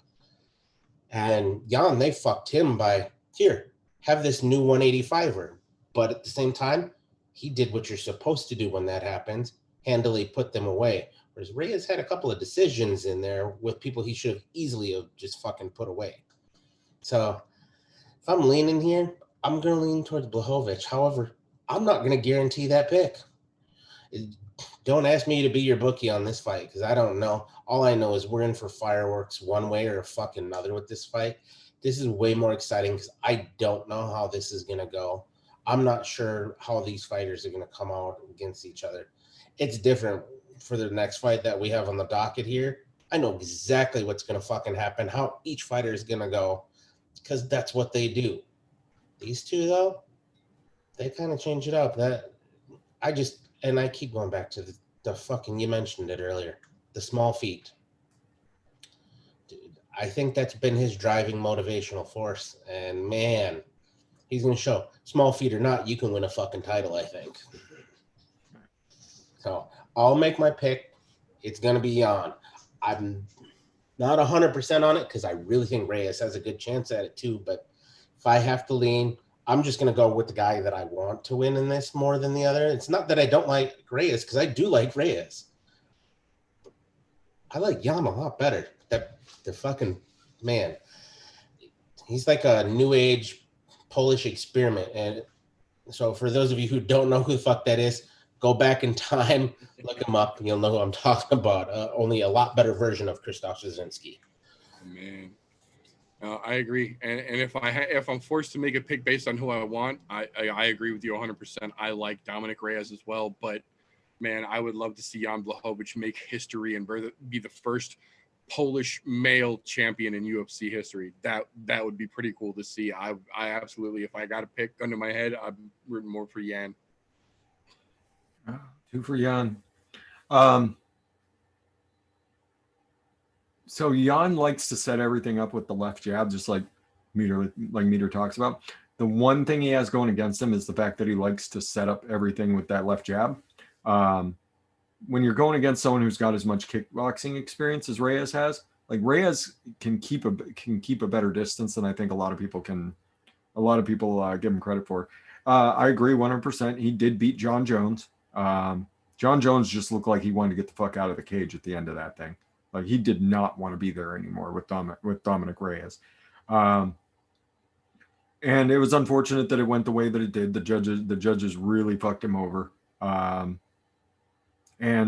I mean, I understand the mentality too. Like you have to decisively beat somebody, and John Jones kept him from decisively beating him. So I get that mentality from the judges as well. Reyes, I think, has a lot of room to talk right now. I don't think he is focused enough on Jan though, because Jan has had some nasty knockouts in the recent past. He's also a very, very skilled grappler that I don't think people give him enough credit for. He's got a couple really, really, really nice submissions on his resume as well. So, you know, this really does come down to who gets their game going first. I think. I mean, I don't think this is going 5 rounds. I just can't see it with the way these two go, because they're both just monsters once the bell rings. So, I'll agree though. I mean, this is a good contender for fight of the year. This is a really good thing. unless someone on the undercard really steps up. Like this is probably fight of the night right here. And I don't think there's a clear, decisive person that you can pick. And I believe the odds makers are backing that up as well. I'm really surprised Dana hasn't given Jan Blachowicz as much press as he could have, especially over the last couple of years. He seems like a dude that like Dana would love to push. Like he's a vicious striker. He's got some slick submissions. He can do a little bit of everything. He does everything pretty darn well, but he's a knockout machine. And that's normally the type of person that Dana's just like, yeah, push him, but he hasn't. And basically, Jan Blachowicz took it in his own hands and said, you can't deny me anymore. I agree with TJ. He should be the number one contender. After Reyes lost, he should have been elevated to the number one contender. And he's got something to prove. He's not a spring chicken. He knows this is probably his shot. So in my heart, I want Jan Blachowicz to win because I think he deserves it a bit more than Reyes. Reyes still has several shots left in his arsenal. So I would love to see Jan Blachowicz take this and just go on a knockout spree for the next couple of years, and then Dominic Reyes can work back. So, but I really don't think there's a good way to pick either of these guys as the winner. It's just what my heart tells me. I do want to point out, just because you brought it up, I did go and take a quick peek. The odds currently have it as Reyes is a minus 295 favorite and Blachowicz as a plus 215 underdog, which I think they're way fucking wrong. It should be a little closer than that. That should be way closer. Yeah, it should be way closer than that. I think we'll see the betting lines change though the closer we get to the fight. That's what I was just thinking. Is I think once we get a little closer, because we've seen, at least in the last couple months lately, maybe not all year, but at least in the last couple months for sure, the betting odds in Vegas literally will change up until and throughout the fight. But as the closer we get to the start of the actual fight, you might see those odds get a little different, I think.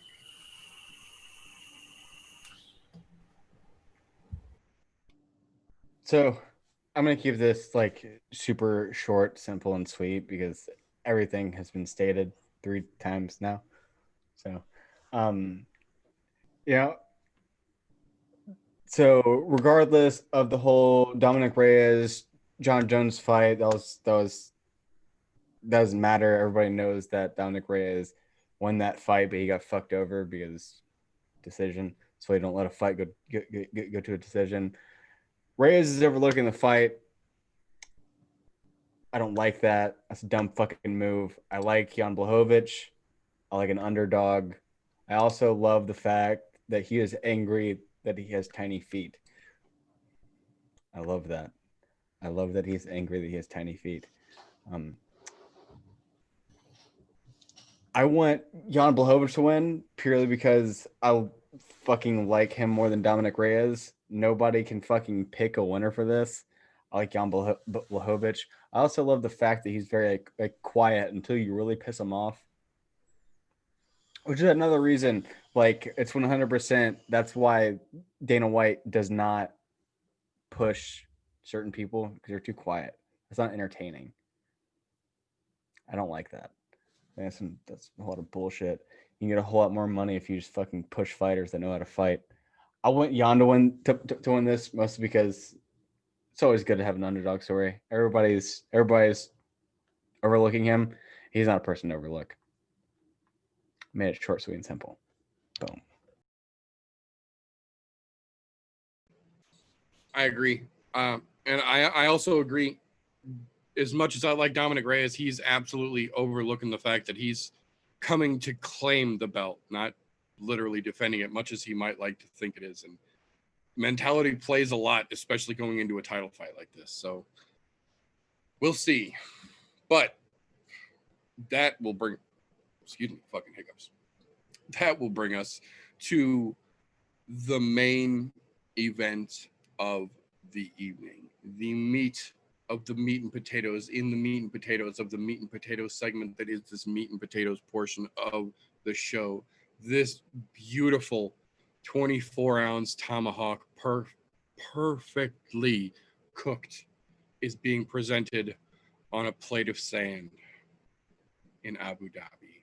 We have got another title defense of Israel, the last stylebender, Adesanya, versus Paulo the Eraser Costa.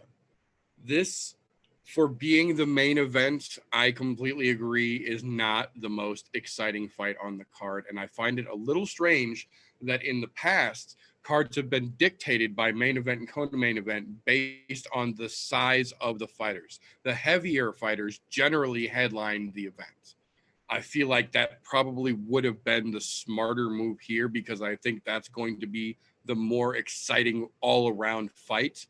But I also understand that this is for the title defense versus the acquisition of the title. So I understand the placement. I don't agree with it, but I understand it. That being said, we are still talking about a very, very big fight. Not only just a title fight, but a precedence in the middleweight division has been set at this point that if you knock someone out impressively enough, you get pushed up that ladder. The difference here, in my opinion, between these two is 100% the resume.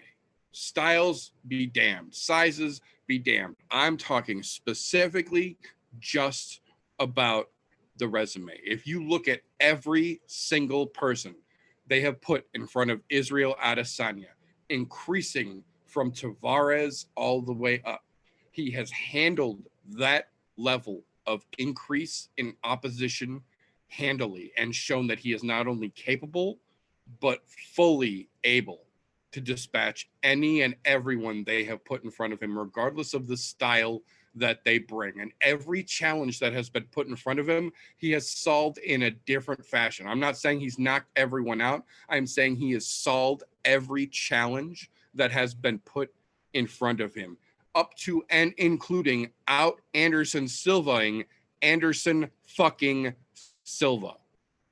I understand that it was a decision, but go watch that fucking fight and tell me there's any point in that match you think Anderson is beating Israel Adesanya, because it doesn't fucking happen.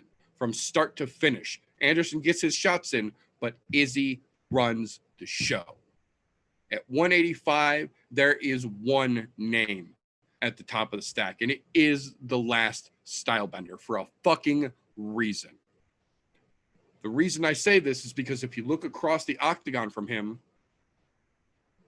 yes, Paulo Costa is a legitimate, dangerous threat. He is a fucking incredibly strong tank. And if that motherfucker puts hands on you, you know it real fucking quick. The difference here, if you look at the resume of Paulo Costa, two things stand out to you. One, he has stoppages, but every stoppage he has is a TKO. There is not one knockout on his entire professional record. Not one. The other thing that stands out to you is, like I said, that resume. There are no leaps and bounds in talent and ranking in Paulo Costa's resume. Yes, he has fought a couple of impressive names, but no, he did not fight them when they were relevant. He did not fight them when they were threatening. He fought Uriah Hall. Impressively stopped Uriah Hall. Way past his prime Uriah Hall. Yes, he fought Yoel Romero. Clearly not in his prime Romero. And he couldn't even finish Romero. He took a very controversial judge's decision from Romero. Nothing Paulo Costa has done has been near the level of impressive as any one event in Israel Adesanya's career. The resumes don't match up. Yes, they are both undefeated. Someone's O has got to go, as they say. But the level of fights that has gotten both men to where they are now is vastly different. The last thing that I'll say about this fight, though, for me, the thing that makes one of the, if not the single biggest factor in this fight, for me at least, is the fact that Israel Adesanya walks around about 195, 200 pounds and cuts to 185, which is a completely understandable and fairly reasonable weight cut. Paulo Costa walks around at 245 pounds.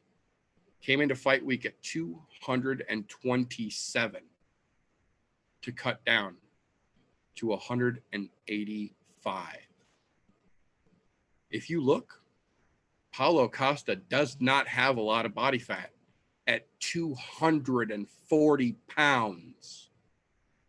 And then he's got to deplete, not weight cut. He's got to deplete his body 60 fucking pounds worth when there might not be 6 pounds worth of fat on him naturally. And I use that phrase very, very loosely. Naturally.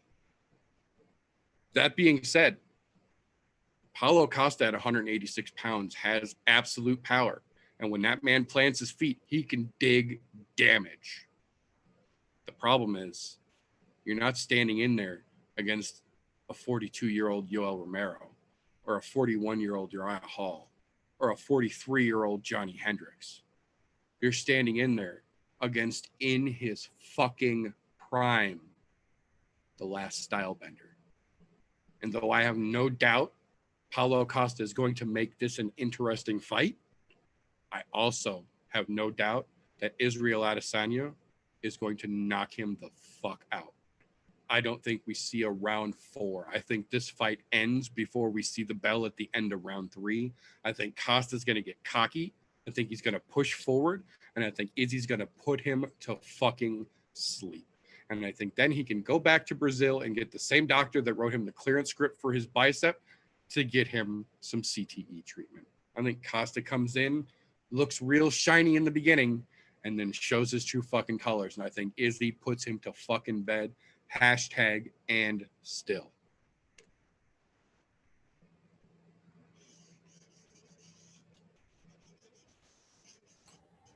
I'm inclined to agree on this one. I mean, Costa, I mean, he looks like an absolute fucking wrecking ball. And the only thing he knows how to do is walk straight ahead. Like there's no surprise in his game. I mean, yeah, he could break out some wrestling or grappling at some point. At this point of his career, I don't think he'll do it. He's had a while to plan for this, so I suppose he could break out something, but I just don't see it. Like he's just walked straight ahead. Like he did it to Romero. He did, which surprised the shit out of me. Walking straight ahead against Yoel Romero normally doesn't end very well for anybody. But I that's his game. I mean, he's aggressive. He tries to bully somebody. You can't bully Israel Adesanya. He's too precise. He's too exact with everything that he does. Like I guarantee he's got a game plan for keeping out of reach. He might take a shot or two that worries everybody, but I just don't see how this fight goes anyway. But is he taking a win, right, Mimi? She says, yeah, Izzy's gonna win. Israel Adesanya, yeah, he's too much for most everybody in that division right now. Like as boring as that fight with Yoel Romero was, like, can anybody fault him for not taking damage and winning the fight? Like it was an incredibly intelligent fight on his part. I mean, I hated watching it. I hated everything about that fight. It was fucking terrible, but it was a clear path to victory. Stay out of his range, pepper him with kicks, and you don't have to worry about taking damage. Paulo Costa, I mean, you're going to try and get in there and get damage, and he's just going to use those long ass fucking tarantula arms and legs and just pick you apart until his moment opens. When his moment opens, he's going to lay a fucking elbow across your face, and you're just going to be like, waking up in the ER later. Like, it's just how the dude works. So yeah, my picks my pick's Izzy. There's always the puncher's chance that we see Paulo Costa knock somebody the fuck out, but I mean, dropping that much weight to come into a fight, like it just does not bode well, especially in like an environment like Abu Dhabi. Like, are you fucking kidding me? A place that just drains everything out of you the second you step out onto your fucking balcony in the morning? No, my friend. It's not a good place for you. Not the dude you wanted to fight. Not the dude you want to fight for this belt. So yeah, my pick's Izzy. I think it's going to be pretty revealing within the first couple minutes of the fight. And this brings me to why I said the co-main event is way more exciting than this. We all know exactly what's going to happen because we've seen both of them do the same thing every time. So, let me start with this. Paulo Costa is going to go in, rock 'em, stock 'em, robot style, press forward and swing for the fucking fences because that's what he does, period. And he's already said, I want to knock him out. Okay, we know your game plan. Knew that wasn't going to change because that's been the same way you fought everybody in the UFC. And it's gotten you to here. So, hey, hats off to you. Credit where credit is due. The only thing that I really think got him this fight is his fucking attitude. Because he's one cocky son of a bitch, and Dana does like to put cocky sons of bitches in the spotlight because they sell fights. What's really funny to me is of these two right now, Costa's the more cocky, and usually Israel Adesanya is pretty cocky about the way he fights, but he's relaxed about it. Costa's more of a fucking straight to the grill type cocky kind of person. Now, going over to Izzy here, this is something I want to point out because we're talking somebody's has to go here. Let's go back to, in my opinion, the toughest fight he's had in the octagon, Kelvin Gastelum. He has been fucking hit. He has been dropped. So we've seen it. He can overcome adversity. We've seen him do that. So bounce back quick. Costa, we haven't really seen him overcome a whole lot of adversity yet. So God knows if he can or not. However, I will say that I'm pretty sure Costa hits a lot fucking harder than Gastelum. That's where this puncher's chance comes in. But then again, Gastelum's a much better fighter, in my opinion, than Paulo Costa is. And I don't like fucking Kelvin Gastelum, so that's saying a lot. But the dude's a much better fucking fighter. There's a reason where he was. But if you notice what Izzy did in that fight, he took and put the doubt in Gastelum's mind. What have you seen out of Gastelum since then? That fucking doubt is stuck with him. He's been on a fucking just downward spiral, and it's not good. And I feel bad for the dude because he's really not a bad fighter. Might not like him as a personal favorite or anything, but as a fighter to watch, he's pretty exciting to watch most of the time. So if anybody can stop the rock'em sock'em robots, we know it's Izzy. Now, is he going to take a lick or two? I can guarantee you. My question is, because he's going to get hit a lot harder than what Gastelum hits, and we've seen Gastelum drop him, is there going to be a drop that he can't get back up from if it does happen? That's my only question that even comes into my mind, because I know he'll get hit at least once, because you're in a fight, you're going to get hit, period.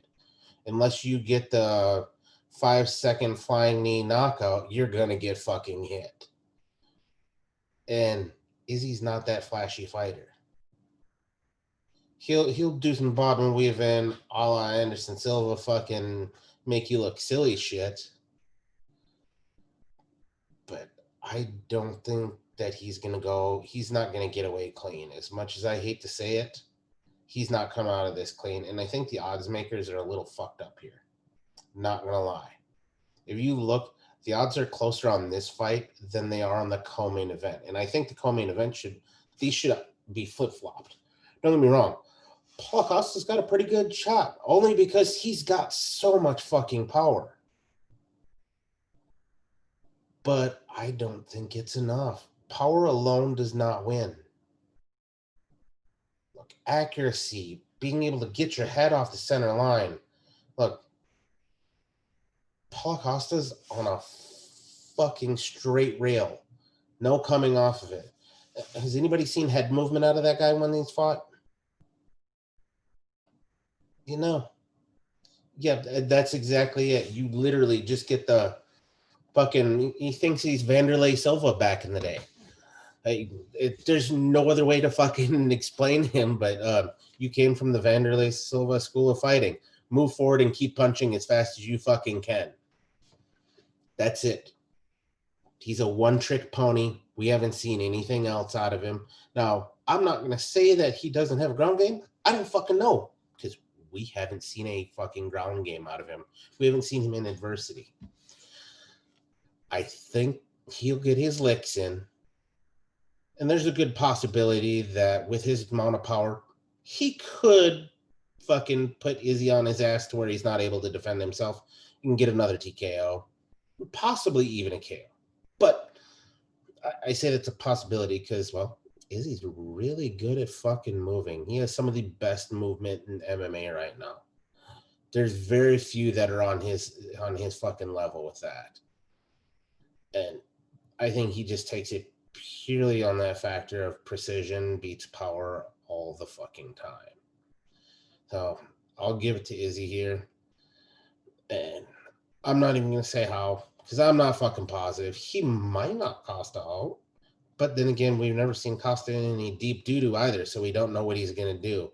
I'm just saying, hurt animals, especially when they're that strong, are fucking dangerous animals. That's all I'm saying. So he'll have to pick and choose wisely on what he does. I would be honestly not surprised to see something along the lines of the Yoel Romero fight, since this is the only fighter that those two have in common.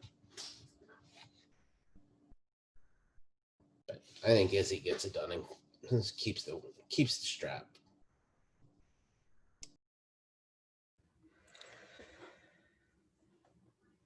I think Izzy's fucking keeping it. I think it's gonna be fucking a pretty nice little battle, but it comes down to it. Izzy he has power, he has precision, he has accuracy, he has the movement. He's very fluid and very much so unpredictable. And Apollo Costa is just that. As TJ said, he's just straight. This isn't the fucking UFC and this isn't UFC in the 90s anymore. You actually have to do more than just fucking stand there and throw punches. This is fucking 2020. Shit has evolved. Paulo Costa could have easily won like the first fucking 5 UFC events easily, but you're too little too late on that bullshit. Izzy's gonna do something fucking ridiculous like he always does and beats the fuck out of him. And then the eraser is gonna erase his own 0, and then there's gonna be a 13-1. I am very much inclined to agree. The interesting thing is that this is the world of MMA, and math does you no good in this world. Logic does you no good in this world. There's no such thing as certainty in the world of MMA. That's the reason so many of us love it so much, is because no matter how in your mind you are convinced something is going to happen, there is no guarantees. And the only way to find out is to watch. I know we will all be watching. I hope everyone watching this will be watching Saturday night as well, because that is all we have got, ladies and gentlemen, for this particular episode. I am very, very excited to see how this weekend's UFC 253 turns out. I'm mildly intrigued to see how this weekend's Bellator Euro Series kicks off in Milan.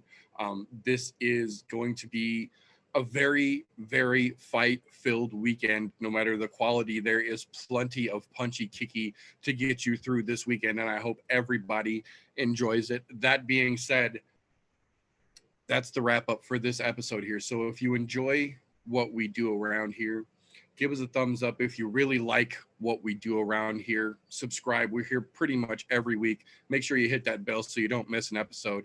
If you really love what we do here, share an episode with somebody. Any episode, we're trying to grow this damn thing. if you hate what we do here and you think we're just a couple dipshits sitting in front of a webcam without knowing what the fuck we're actually talking about, give us a thumbs down. We earned it, and we won't dispute that. But before we get out of here, I do want to take just a moment here and thank these fine gentlemen for coming along this shit-talking journey with me. And now, at this point, if someone wants to know where the fuck you've been and how the fuck you really think you're going to take that interim new guy strap from Presho 3, how is somebody going to find you after the show, Mr. RJ? Well, for those that wanted to know where I've been, you can easily go over to Instagram and search up RJ MMA official, and I'd be happy to tell you. It's not good news, but I'd be happy to tell you. I'd be happy to give you some insight on the life of RJ. Other than that, it was great being here. It really sucks that I wasn't here last week. I mean, dude, you don't understand. I was really looking forward to talk some shit on T Wood and MAGA hat wearing retard, but wasn't in the cards last week. It really sucked. I really looked forward to it. But I'm back now that all the bullshit of last week is over, and it's good to be back. Had a great time being here tonight. Yeah, thank you for having me. Thank you very much for your time, sir. Always appreciated.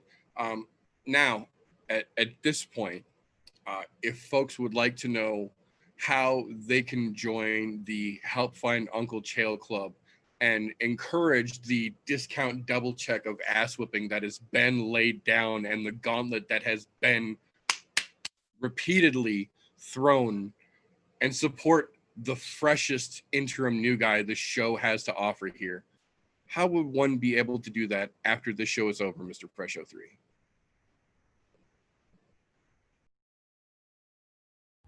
So I've gone back and I'm rethinking my tactics again.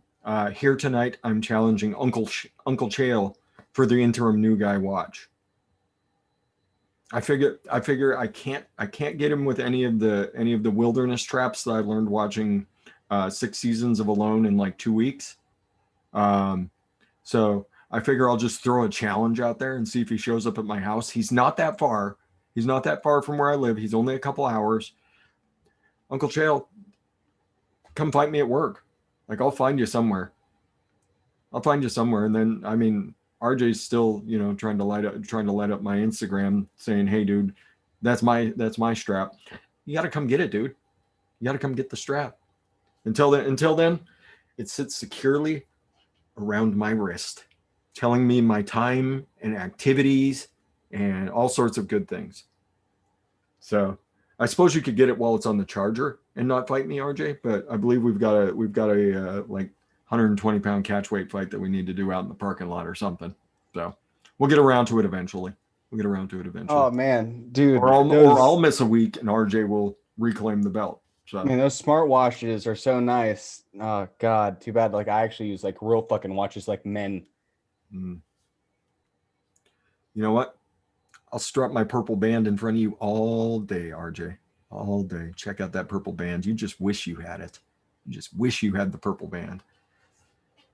So we'll get this settled out one day. But Uncle Chael, looking for you, brother. I'm working on hug submissions. Bye. Thank you very much for your time, sir. Always appreciated.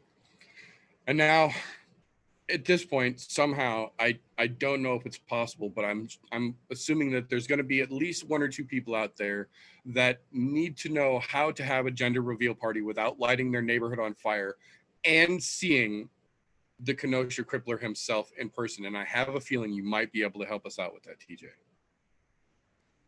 Oh, I can help out with one of those. The other one, no fucking earthly idea. I don't do that nonsense. But you want to know where the Crippler is? Come talk to me on a Wednesday night here on the YouTubes, 9:30 Central Time. Shoot me a DM on the Instagram. I'll gladly give you directions. I'm just going to tell you to avidly avoid the area right now at all costs, probably in your best interest. But gender reveal, for lack of better terms, Don't be like George Bush. Know when to pull out.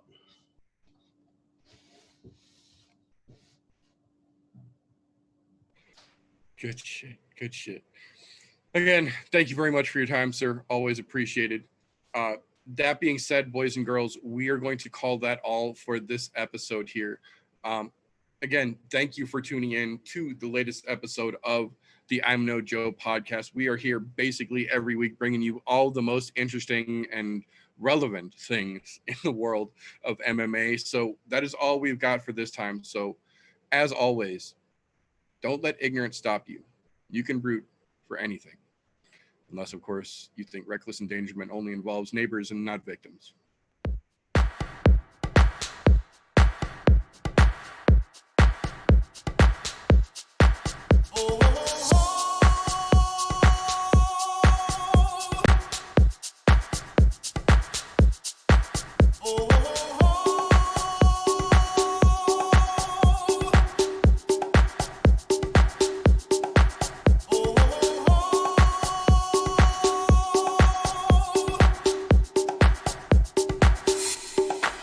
Everybody was kung fu fighting.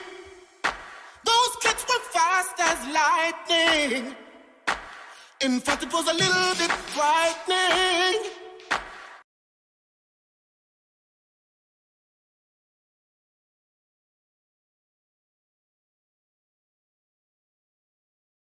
How do I say goodbye to what we had? The good times.